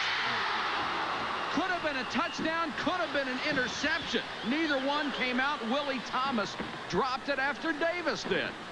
He's hit by his own player. I think it's Chismar.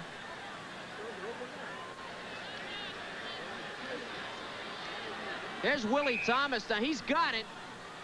Watch Chismar. Is that Chismar? Johnson comes across, shakes him up. He'd already almost lost the ball before Johnson comes up, but he thought that was a TD. No. That was a gutsy call on 2nd and 2. Almost paid off. Pass a little bit behind. Want to throw again on 3rd and 2 for the end zone. Moore almost made the circus cat. Double covered, knocked away, and Karpinski was right back there with him, along with Sherrod Range, and Moore may be shaken up.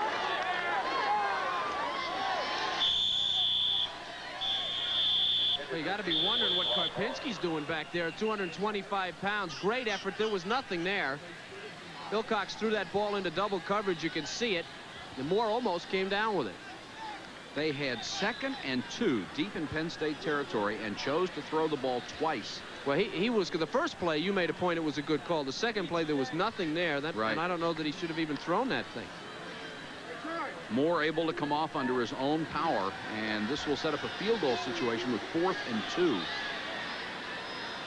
And Kevin J. Green, who already has one from 30 and 37 yards, is on for the field goal.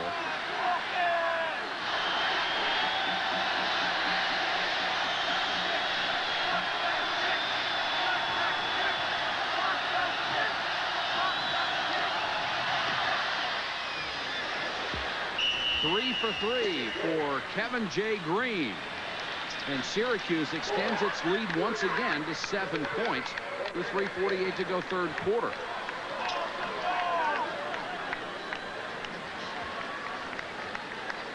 The last time Syracuse won here at State College 18 years ago. Marty Januszkiewicz rushed for 153 yards to lead a big ground game. All-American safety Tommy Myers picked off 3 Penn State passes, and Syracuse went on to shock Penn State in that ball game 18 years ago, 24-7.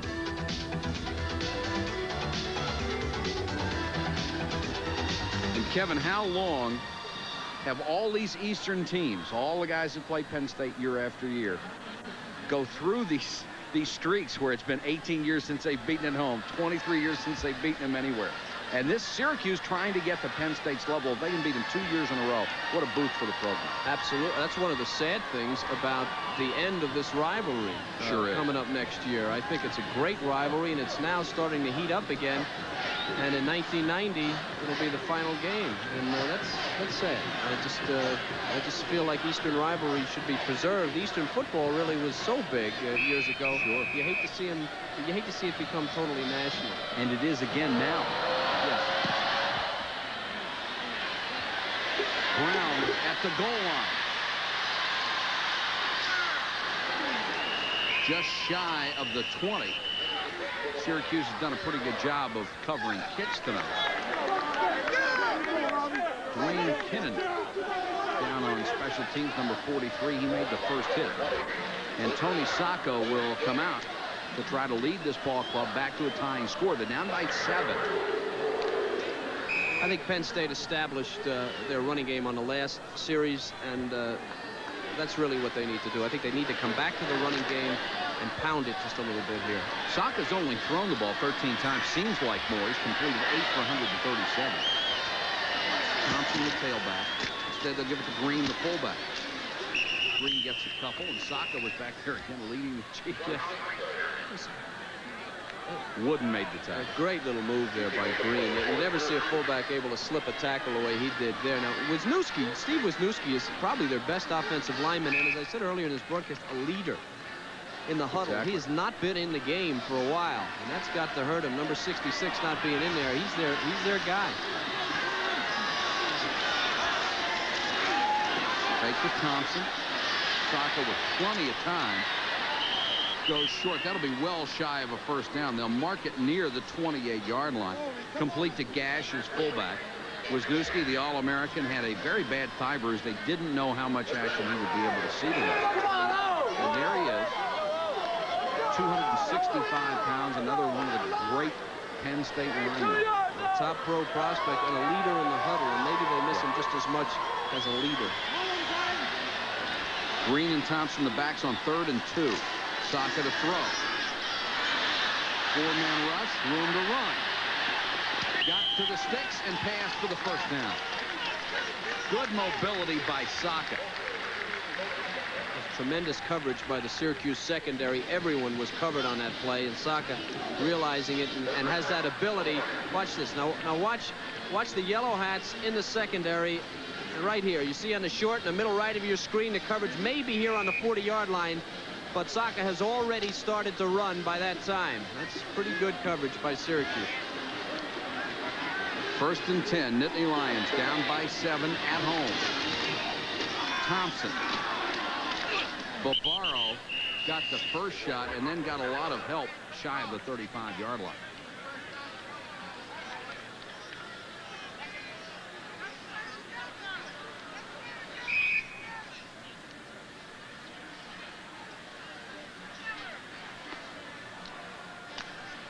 Clock running, 2:05 left, third quarter. Glad you could be with us on ESPN. Mike Patrick, Kevin Kiley, and Chris Fowler. It's been a good one. Saka against the four-man rush with time, throws short and complete to Thompson coming out of the backfield at the 41-yard line. Right on top of him was Holmes, who was shaken up a little bit earlier. Thompson has not caught the ball very much, only 5 times all year. But that's one thing Penn State has always been able to do well, throw to the backs. Yeah, well, they have to. I think I remember last year's Pitt game, their wide receivers had difficulty getting open against defensive backs. The reason you throw to backs is because you get better coverage. You get strong safeties and linebackers on them, and they don't cover as well. 3rd and a yard.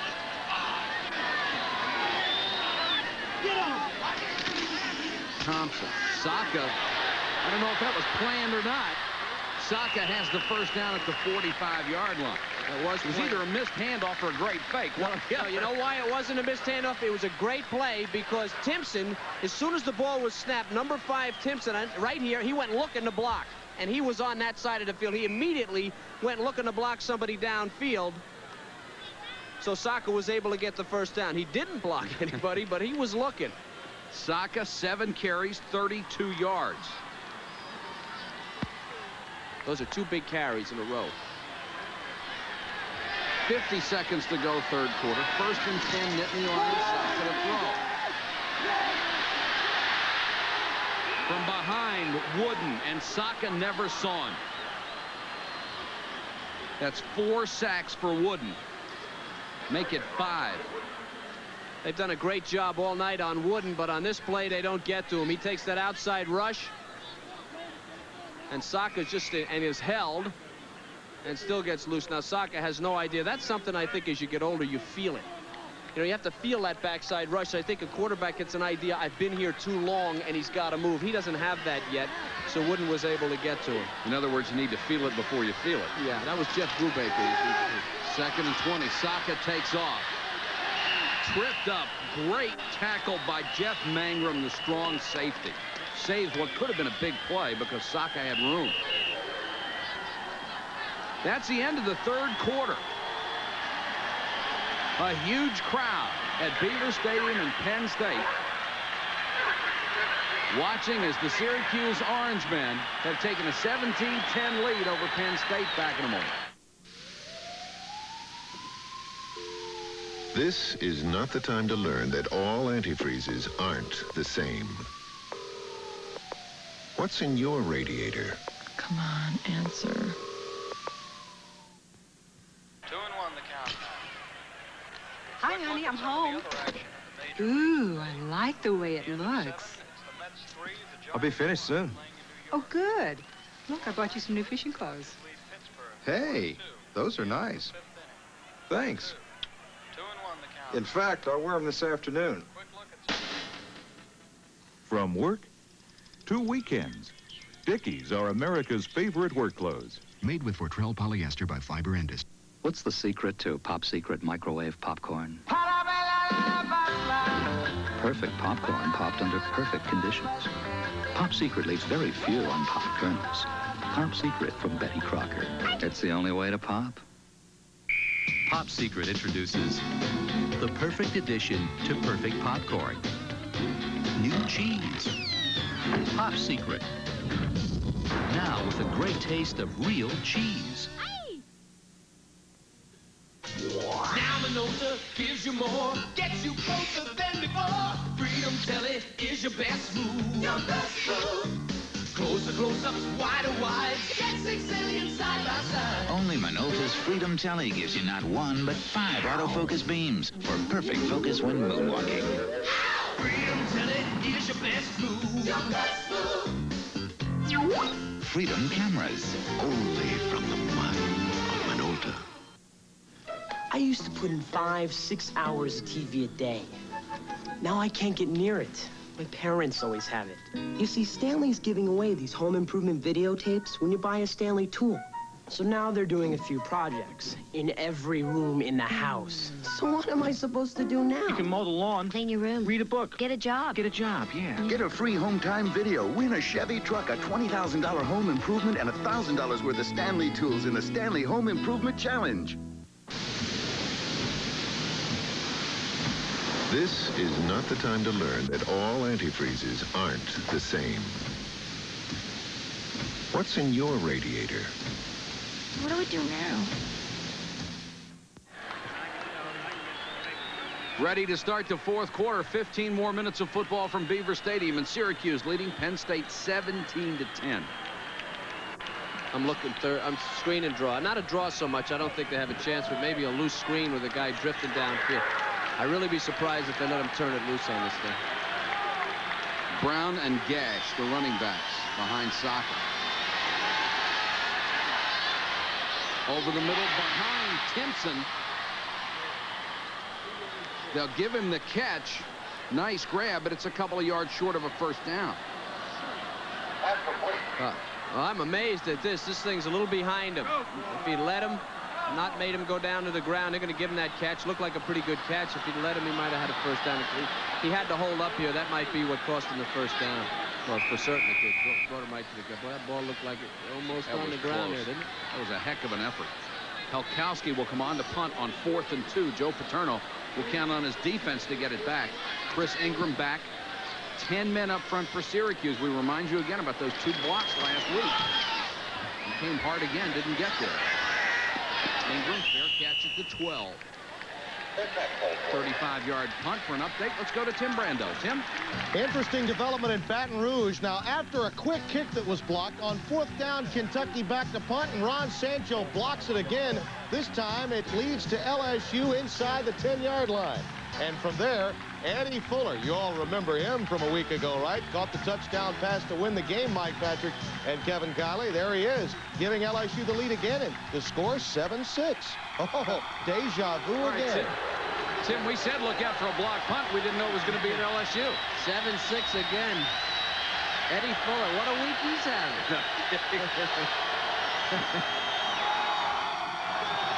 Now they're throwing more oranges on the field. Now, this is a situation where the home crowd could be warned, and then they could be penalized. And you want to see Joe Paterno get hot, is if they call a 15-yard penalty on the crowd. That's the fruit rule. 625B. It's the fruit rule. I know that. 1st and 10 for the Orangemen. The crowd in it now. Owens on the delay. Hit from behind, shoots out to the 15-yard line, gain of 3. Storyline University Park. Syracuse 6 times inside the Penn State 20, only 1 touchdown, and Penn State with terrible field position in the second half. All of that, and they're down by only 7 points with a lot of time left. And everybody in the East has seen this act before. Yeah, that's that defense, that Penn State defense, Jerry Sandusky. 2nd and 7. Flannery has come back in at center for Syracuse. He's the key to that offensive line. Philcox had a tip. Karpinski almost intercepted it. If he had not touched the ball, Sherrod Range had a sure interception. Sherrod Range, watch Sherrod Range after this ball is tipped. Look at him, he's sitting waiting for it. Now watch what he does after it's tipped. Karpinski took it away from him. Watch him go to one knee. Oh, he's out of the picture, but he went to one knee in a praying position. So, he was crushed. Yeah. 3rd and 7. Philcox 16 out of 27, but he's missed his last 3. Fullback has really been dangerous for this team. Look out for the fullback.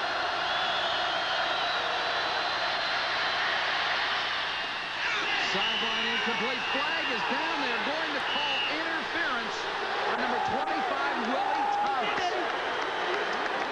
And Dick McPherson says, oh yeah, good call. It was intended for Devon Glover.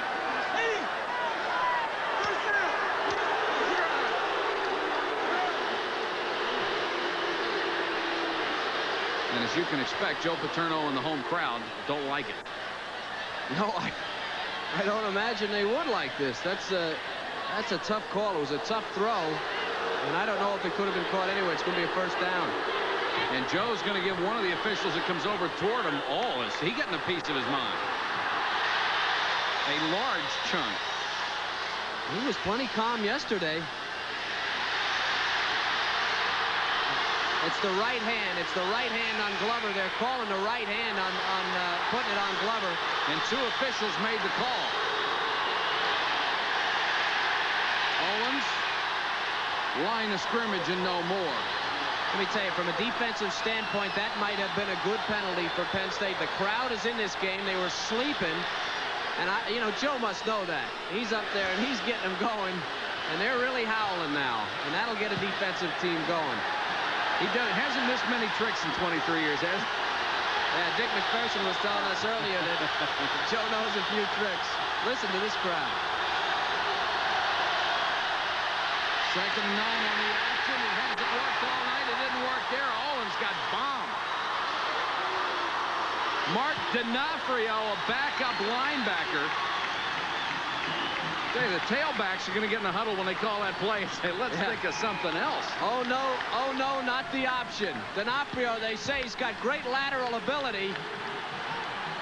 Number 38, he's just standing there waiting for Drummond. Owens, excuse me. And now listen to the crowd. The penalty's what set him off.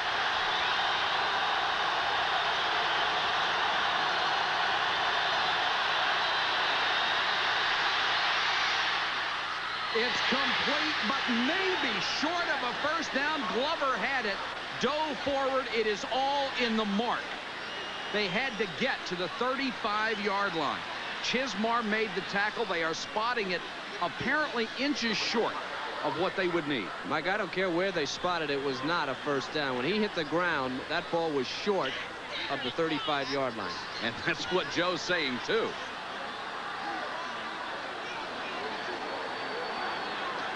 This is a big measurement.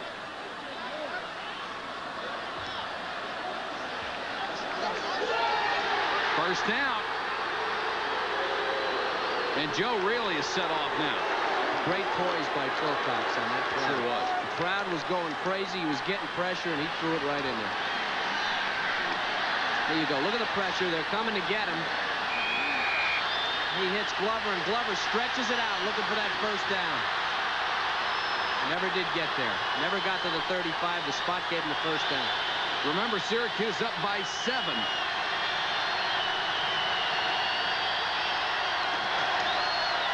Option again. Owens. And again, it doesn't work at all. Well, that's Karpinski again. Mike Karpinski playing the short corner. And he's standing there. The thing I think you need to know here is that Syracuse does not audible. They do not. Very rarely do they audible, and they will run a play. They will run a play even if it does not look good against the defense. Karpinski bump and run. He's letting him go, bump and letting him go. And then a 225-pound linebacker is just too big for the receiver. He's able to come in and make the play. Well, they always say if at first you don't succeed, but if you never succeed, maybe give it up.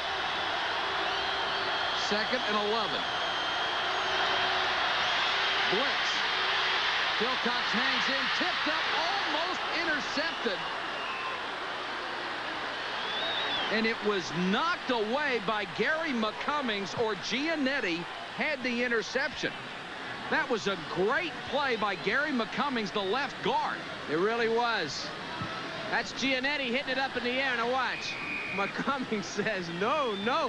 What great presence of mind from an offensive lineman. Not that that's not normal, guys. Yeah, that's the usual. Been a great spike in a volleyball game.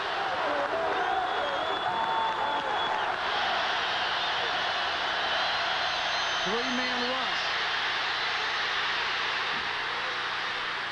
Philcox throws. It's tipped. Karpinski got a hand on it. And Philcox was very close to the line of scrimmage when he let that go. The intensity meter has been turned up a couple of notches. And you know who turned it up, don't you? Joe Pa. Yes. Joe Pa had his hand on the switch right after that penalty. And now it's Syracuse against 86,000. Watch Penn State. They've blocked 3 punts this year. Cooper Gardner is back to kick. Timpson, very dangerous, stands back at his own 24. They don't get a big rush. Low line drive kind of kick. Timpson from the 31. Got him back to the 37, 38-yard line. 34-yard punt, a 5-yard return. Rob Thompson made the tackle for Syracuse. 10:31 to go. We're not a company, but no company has more pride in what they do, or more pride in how well they do it. We offer you a meaningful and fulfilling future, one that goes far beyond the ordinary, one that brings with it the respect and admiration of Americans everywhere. We're not a company, we're your country. We're the Air Force, the Marines, the Army, the Navy. We're the Armed Forces. It's a great place to start. I'll show you a morning like you've never seen. I'll show you a land where there's still room to dream. And you'll find the wonders that I've always known, 'cause I call Australia home.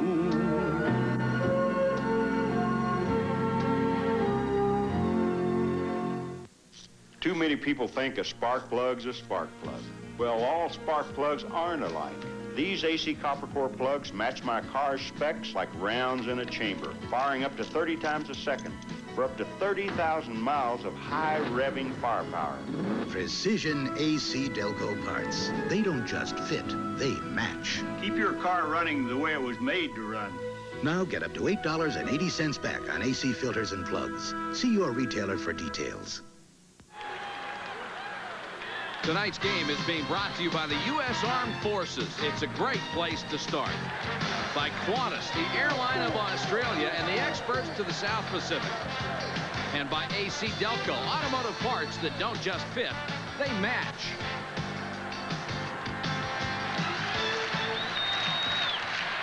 Just what you might expect from Syracuse and Penn State. Both clubs coming in 10-1. It's a one-touchdown lead with 10:31 left in the game. Nittany Lions ball from their own 37. Brown on the toss behind Gash. Could get a couple. Bavaro was in on the stop, along with 98 Keith Freiberg.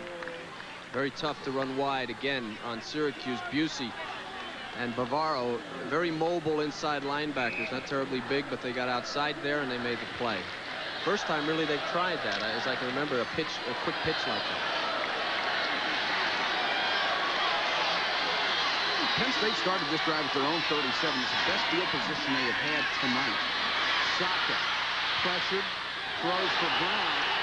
Brown was knocked down by Burnett. Brown thought Burnett got there early. It looked like they were trying to set up a screen, Kevin, and never really formed. Well, it never formed, and I don't think he was over the line of scrimmage when Burnett hit him. Burnett, great read by Burnett. He's almost got tipped there, and look at Burnett on the screen, all over Brown, all on his back. Saka, 11 out of 17, 162 yards. Has an interception.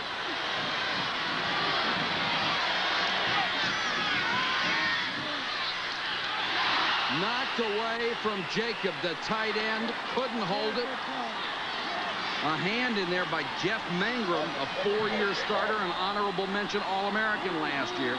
Remember, the strength of the defense is the secondary for Syracuse, and you're getting down to a point where Penn State, that ball's dropped. Yeah, sure That ball's dropped. You're getting down to a point where Penn State's going to have to be playing against the strength of their defense. If they get much closer, they'll have to throw the ball, and that will not be good for the Nittany Lions. Helkowski to punt to Ingram. Another low kick. Ingram from the 20. Again, almost got a big return out of it, as it was a return of 12 after a 38-yard kick. Matt Baggett down on special teams for Penn State. 9:43 left. Prior to owning the Chevrolet, I had a Ford.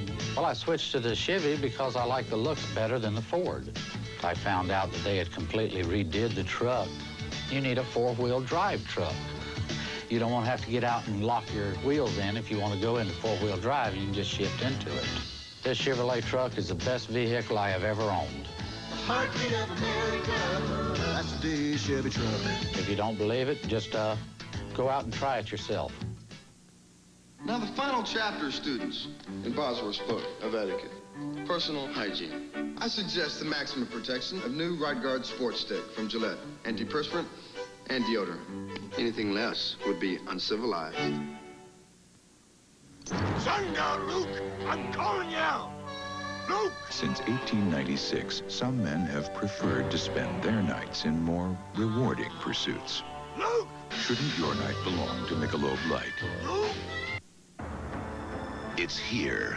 It's new, and it may change your view of the automotive world. It's GMAC's new way to help you into a lot of car or truck without tying up a lot of your money, and to help you break free with low monthly payments. Introducing Smart Lease by GMAC. Look into it today at your GM dealers. Smart Lease by GMAC. Automotive leasing will never look the same. Syracuse has the football and a 7-point lead over Penn State at Beaver Stadium. 9 minutes, 43 seconds to go in this game. Penn State has dominated on the ground in this half. Syracuse with 1 yard rushing. Wilcox gives it to Drummond. Drummond, 9, maybe 10 yards to his own 43-yard line. Schoenwolf dragged downfield, made the tackle. Yeah, let's talk John Flannery here, number 53. Nice job turning the defense. And here they go up and running. Drummond. Now, Drummond is more of a power back this time of the game. That's what you want. The twist and turning guy gets you more yards, but he's also more apt to fumble. They'll bring in the chains from the far side. Got very close to the sticks. 9:29 left. And it will be a first down. Syracuse would do anything right now for another field goal to give them a 10-point lead. Anything? Just about All they anything. need to do is get 40 yards, and they'll have That's one. right. And their field goal kicker, Green, is 3 for 3. 27, 30, and 37 yards. Notice how quiet it is again. I think that Penn State needs to get the crowd fired up. They need a big play on defense. Wilcox to throw on first down. The blitz is coming, and they got it. Sacked at the 39-yard line, and it was the hero, Brian Chismar, coming on the blitz. One of the things they do defensively, when you say hero, they move these guys around. They play so many different positions. The hero is a defensive back, linebacker. They also blitz him. These guys can come from anywhere. Yeah. And it makes it very difficult to block them. Third time they have sacked Todd Wilcox in this game. 2nd and 14.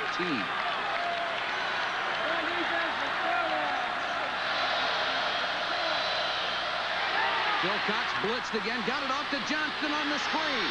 Johnston to the 45, to the 40, driving a man with him to the 35-yard line. Tremendous power by Johnston, and he had Sherrod Range getting a free ride on his shoulder pads. What he does, Johnson just ducks a block, makes it look like he's going to come out and block. You'll see him in the right corner of your screen. I think he'll show up. 32. See that? He lets him go. Wilcox, great poise, knows he's going to get hit by Collins, but he gets the ball off, and he gets it off well enough so that Johnston can get upfield. And now you got this horse in the open field again who runs pretty well. This is a pro prospect if I ever saw one at fullback. Boy, and Gary McCummings threw him a good block downfield, number 64. Yeah, Johnston is tough. This time the tailback Drummond will carry. Maybe 3 yards. Andre Collins made the tackle. We'll keep an eye on the clock for you. It's down to 8 minutes and 15 seconds and counting. And Syracuse getting very close to field goal range for Kevin J. Green. Well, I think Joe knows that, and I think the Penn State people know that. And what you'll see here again, Jerry Sandusky is more apt to take chances. And how do they take chances? On defensive line, what they'll do, instead of reading, they'll pick gaps. They'll go one way or the other, and they'll just try to beat the block, get into the backfield, and their secondary will take more chances than usual, too. 2nd and 7. Drummond in motion. Fake to Johnston. Wilcox over the middle. Drummond made the catch. Breaks a tackle to the 5. Touchdown.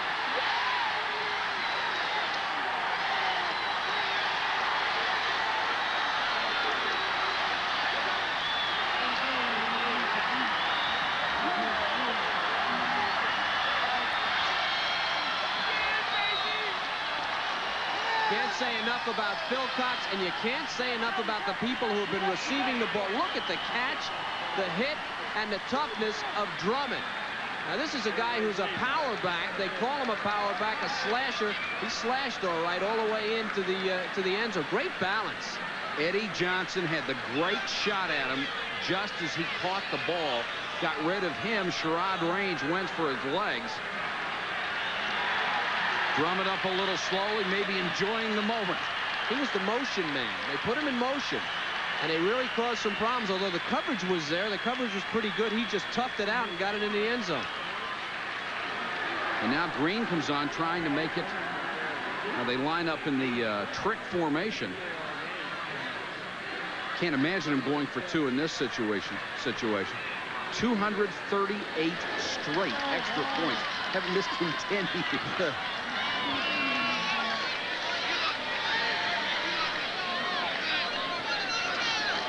High snap, but they got it down, and he puts it through. Matter of fact, with their first touchdown, it was 230. They now make it 240 in a row. The second touchdown pass for Philcox.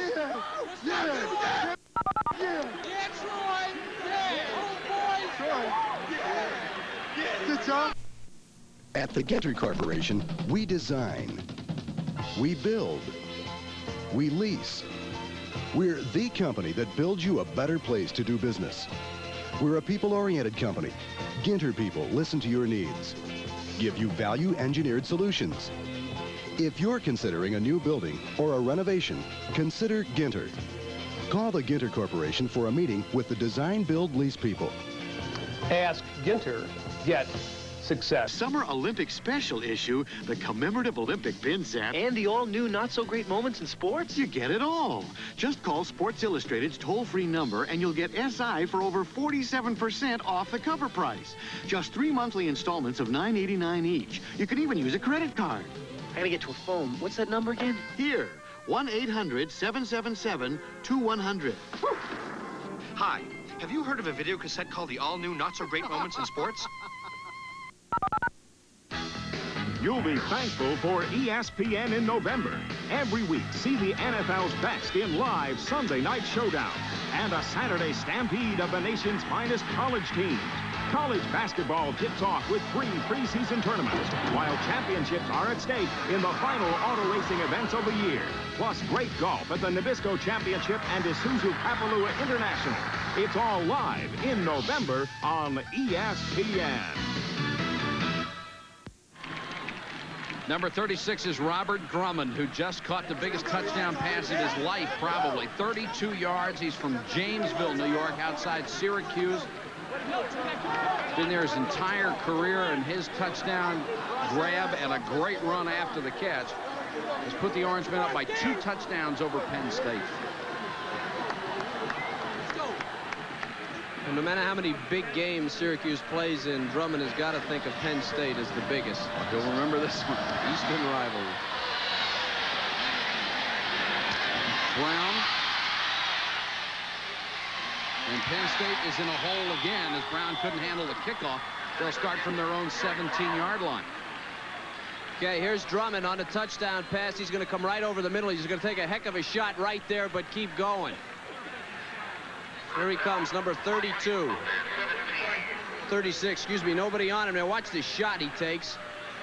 And then that's why you throw a running back the ball, because they do that better than wide receivers do. Great balance. Tremendous effort. Now Penn State in trouble. Down 2 touchdowns, 7:33 left. Saka to Brown on the draw. Doesn't get much out to the 22-yard line. Busey and Freiberg made the tackle. Well, this is where you didn't want to be if you were Penn State with the young kid. But on the other hand, there really isn't a choice. It's a clear-cut choice. He knows what he has to do. And I have to say that Tony Saka has grown tonight's play. I think he's played a very good ball game. I do, too. Brown has carried for 78 yards. Saka against a straight 4-man rush. Throws deep. It was intended for Odell Wilson, but overthrown. Let's check in with Tim Brando.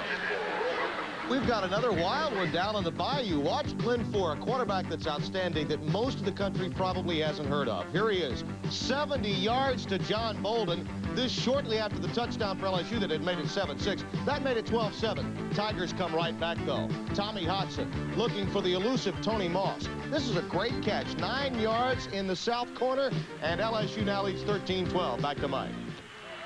Thank you, Tim. 6:57 to go here. Penn State trying to get the first down. Syracuse doing a great job defensively. Wentworth, number 77, was in on the tackle. 4th and 4, and they turn it over. Now, people are going to question that call. I think that was a good call. I don't think you can do anything else. Well, that was a good call. I think that you try to run the ball, and I think they tried to surprise the Syracuse defense. Helkowski to Ingram. Waiting at his own 37-yard line. Got very close to Helkowski again. Ingram. Brought down at the 40. 39-yard kick, 3-yard return. Stay with us. Right after our ball game, we have Utah State and Fresno State coming up on ESPN, and both teams undefeated in the conference. Both teams with excellent quarterbacks. Should be a good matchup. It starts approximately 10:30 Eastern, or when our ball game ends. We will probably be a little past 10:30 before this one's over. There is a flag down on the punt, and they indicate it's against Syracuse.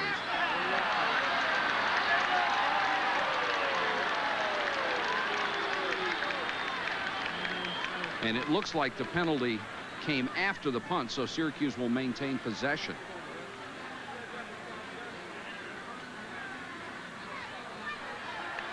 Joe, during the kick, while the kick was in the air, while the kick was in the air, we'll go from the spot where the kick ended.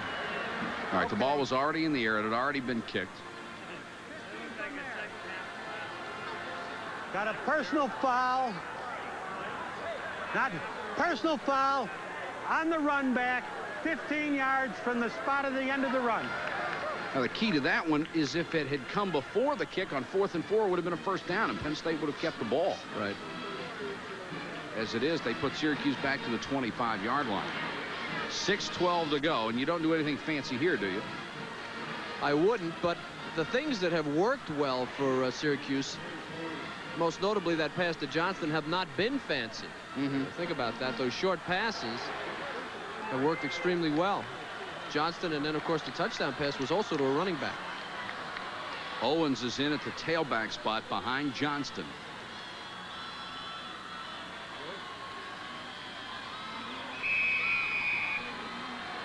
And if Penn State can hold on downs here, you might expect them to really go after the kicker.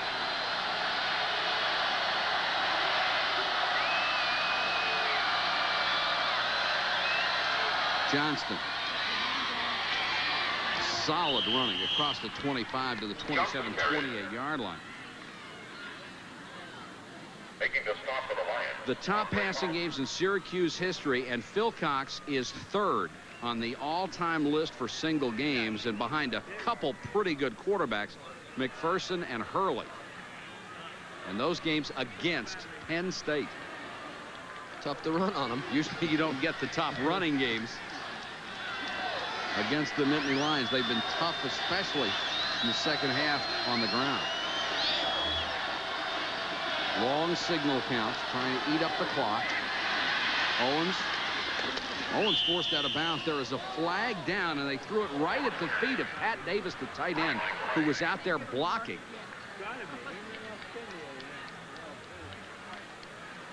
Trying to seal off the corner.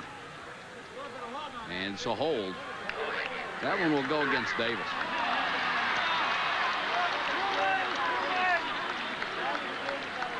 All right, left side. Here's Karpinski, 84. That's Davis. Got a hold of something. I guess he had a hold of his right shoulder pad. Tough to see from that angle, but referee, as you can see, the official right there on the sideline making a call. There you go. Got his shoulder pad right there. Left hand right on the number. Looked to me like Karpinski was doing a number on him. Yeah. Yes. Davis He gets the penalty and he gets knocked over. You're right. That's a tough night at the office. That's one you could leave out of the film. Thank you, Coach. I don't want to see that again. 2nd and 14 now. Clock down to 5:25. They go with 3 wide receivers.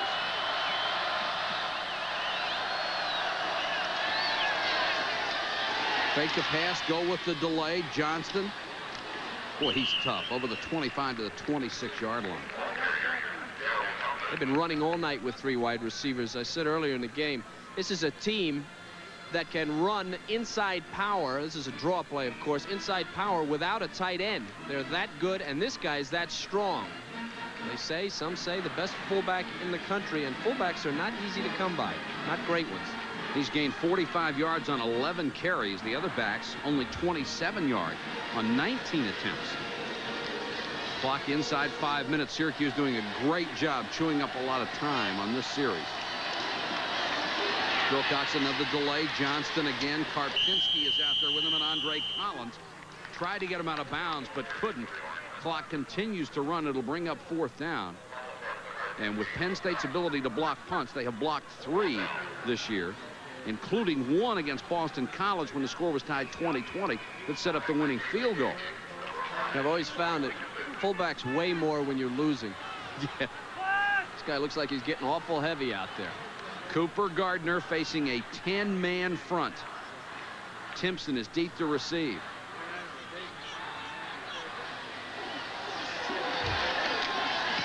Gardner got it out of there. That was the only thing they needed. Timpson from the 31. Nobody back to block. Dives forward across the 40. Let's check in with Chris Fowler. Okay, Mike, the folks in Syracuse really love number 44, Michael Owens, not only because he's a pretty good running back, he's also a good recruiter. The guy who recruited his little brother, Billy, was one of the top basketball prospects in the high school ranks last year. Billy is now a freshman at Syracuse, sensational player. Dick Vitale calls him a mini magic. He's a 6'9" forward who can do it all, wants to be the MVP in the Big East in his freshman season, Mike. Penn State football. Saka needs to get it done and get it done in a hurry. Throws to David Daniels. Daniels into Syracuse territory at the 45-yard line. Bavaro made the tackle. Penn State will hustle it back to the line as quickly as they can. Saka looking at the sideline to get the call. Clock has not restarted again, moving the chains, and now it will. You can see the game clock in the lower right-hand portion of your screen there, under 3:45.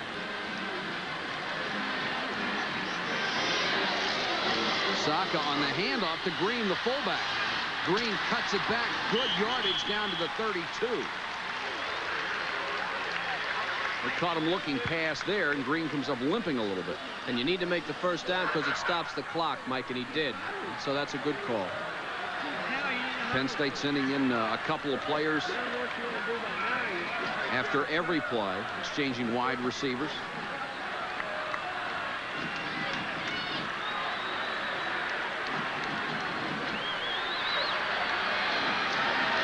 Getting close to 3 minutes. Saka in trouble.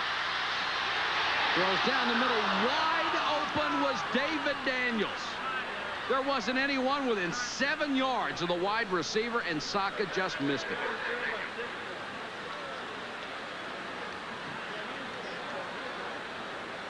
Okay, Daniels more of a possession type receiver running a crossing pattern. You see the defensive back Paul fell down.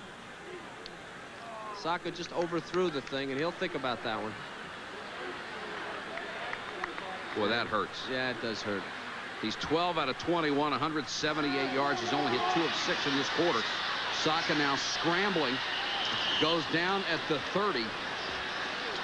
Clock running, 3 minutes left. Well, of course, the thing he needed to do was get out of bounds. And again, being a freshman, he doesn't realize. And he's boxed in, he goes down. What he needed to do is give up a yard and head for the sideline. Penn State needs 2 scores. As you see, they have all of their timeouts left.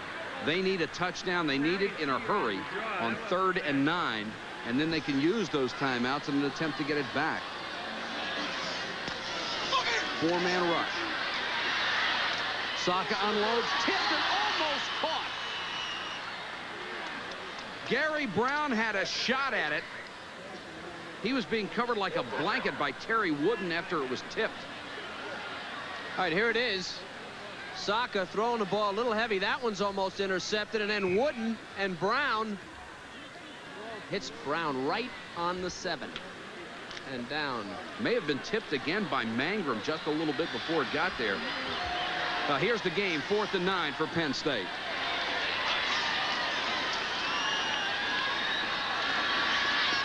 Saka over the middle, tipped away. Great play by Chris Ingram. It was intended for Terry Smith, but Ingram got a hand on it and knocked it away with 2:26 left. Syracuse will take over on downs.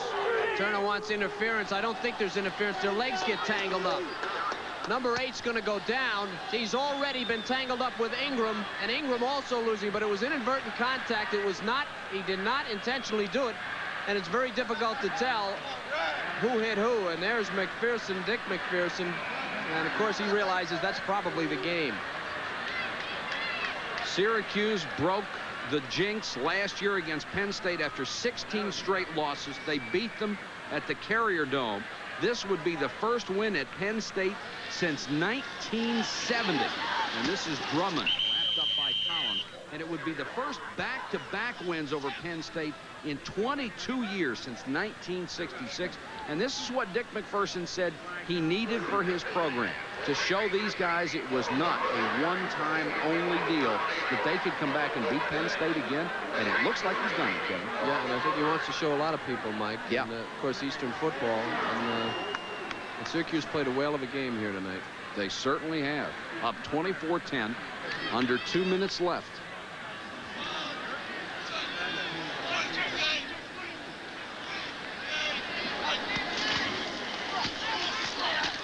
Drummond leans in. Let's go to Fresno State and Bob Carpenter right now. Bob? Thank you very much, Mike. And we've got an interesting battle set out here in the Big West Conference. It's a battle for first place. Utah State's Aggies against the Bulldogs of Fresno. A big homecoming sellout crowd here. Fresno outscoring its opponents 90-0 at home. We think we have one that's worth sticking around for here out west. All right, thank you, Bob. We have 1:37 left in this one, and then we'll join your game. 3rd and 5 for Syracuse. Penn State has used a timeout to stop the clock with 1:37 left. And with a timeout on the field, we'll take a commercial break. We'll be back. 1:37 left. Xerox presents the Great American Torture Test, Alaska. Death Valley. City traffic. Coast to coast, to prove under the most extreme conditions, you can't buy a better antifreeze coolant than Xerox. No matter where you drive. At the Gentry Corporation, we design, we build, we lease. We're the company that builds you a better place to do business. We're a people-oriented company. Ginter people listen to your needs, give you value-engineered solutions. If you're considering a new building or a renovation, consider Ginter. Call the Ginter Corporation for a meeting with the Design Build Lease people. Ask Ginter, get success. You're invited to the grand opening of Lazy Boy Showcase Shop's Home Design Center. The most beautiful furniture showrooms ever, with genuine Lazy Boy room groupings and individual pieces from $259. Recliners, sleep sofas, tables, lamps, and much, much more. Don't miss our grand opening celebration, plus legendary Lazy Boy quality and comfort at very special prices. You're gonna love the savings and the big selection at the Lazy Boy Showcase Shop. For tonight. Syracuse with the football and a 14-point lead on Penn State. 1:37 left in this game. It does not get easier for the Nittany Lions, by the way. The next 2 weeks, Alabama and West Virginia. And Syracuse has the hardest part of its schedule still coming up. Philcox on the delay to Drummond. Drummond slips a couple of tackles, still on his feet, running hard across the 35 to about the 38-yard line. For Syracuse, number 36, Robert Drummond. Our Casio player of the game is Todd Philcox from Syracuse. The fifth-year senior threw 2 touchdown passes, hit 19 out of 32 for nearly 300 yards, as it was the 291, the third biggest single game in Syracuse passing history. Philcox carries the banner for a lot of players that sat on the bench, Mike. Yeah. For 4 or 5 years and didn't get a chance to play. Guys that maybe never got a chance to play. He was in a battle for the starting job and almost didn't get it this year, but he's got it, and he's doing a whale of a job. And I just have to take my hat off to the kid for waiting it out. And he has the respect of his teammates, You too. bet. And his coach. Of course, you saw Joe Paterno, and when you talk about respect, you talk about Joe and Dick McPherson. What a job he's done. Tremendous. 11-0-1 last year. He is now 5-1 this year. Back-to-back wins over Penn State for the first time in 22 seasons.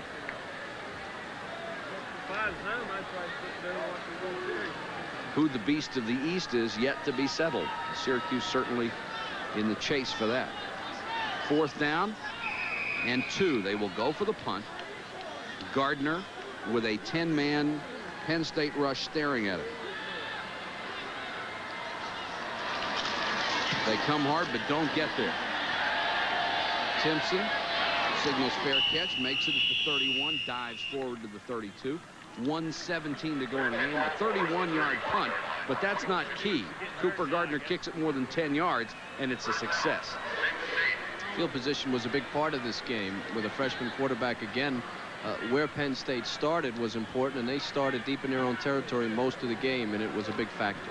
You mentioned earlier, Kevin, Syracuse thought the 3 games that were key for them were, and Chris talked about it too, the road games: Ohio State, Penn State, and West Virginia. So they're 1-1 on those so far. They've got West Virginia still to come November 19th. Only 1:17 left. Saka got away, still under pressure. Will try to run, gets out of bounds to 34. Wentworth chased him out of bounds. Redshirt freshman. Take a look at Joe Paterno's record against Eastern Independence. Now, these are some pretty good football teams, and this is what Paterno has done. Even Pittsburgh, with all of the exceptional football teams they've had, he's 16-5-1, and there's still a couple of teams in there that haven't found a way to beat him. You can make that 19-4 for Syracuse now. Yeah. No, that's much consolation in terms of the total record. It's sure consolation for the last 2 years. Saka goes down. Burnett all over him. Burnett's had a good ball game. That's the 6th sack against Penn State. Clock running with 48 seconds left, 3rd and 9. Saka still trying to make something happen. Wants the screen to Green. He's shy of the first down. Bring a 4th and short. There's a penalty flag down. They'll stop the clock with 33 seconds left.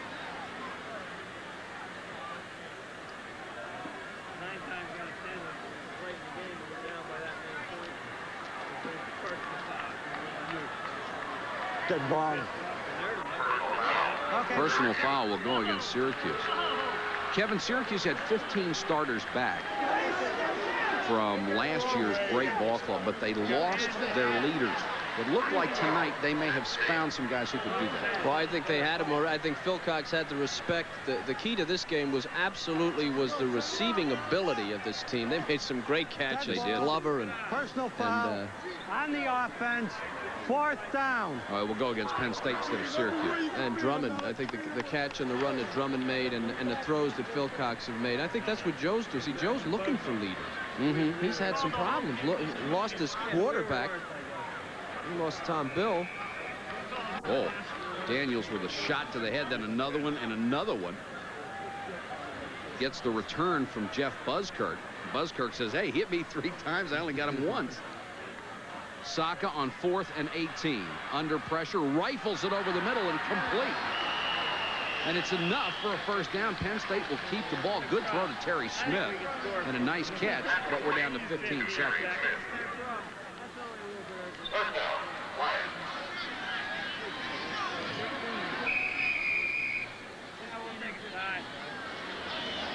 turnovers tonight help make the difference. We would never know what may have happened in this ball game had Penn State not fumbled deep in Syracuse territory. That's a complete pass to David Jacob. And Coach McPherson has beaten Joe Paterno 2 in a row. First time Syracuse has done it since the mid-60s. And the rivalry is back, even though it will have only 2 more years to go. Final score, Syracuse 24, Penn State 10. A huge win for Syracuse. For Kevin Kiley and Chris Fowler, this is Mike Patrick. Thanks for watching. Let's go to Bob Carpenter at Fresno State.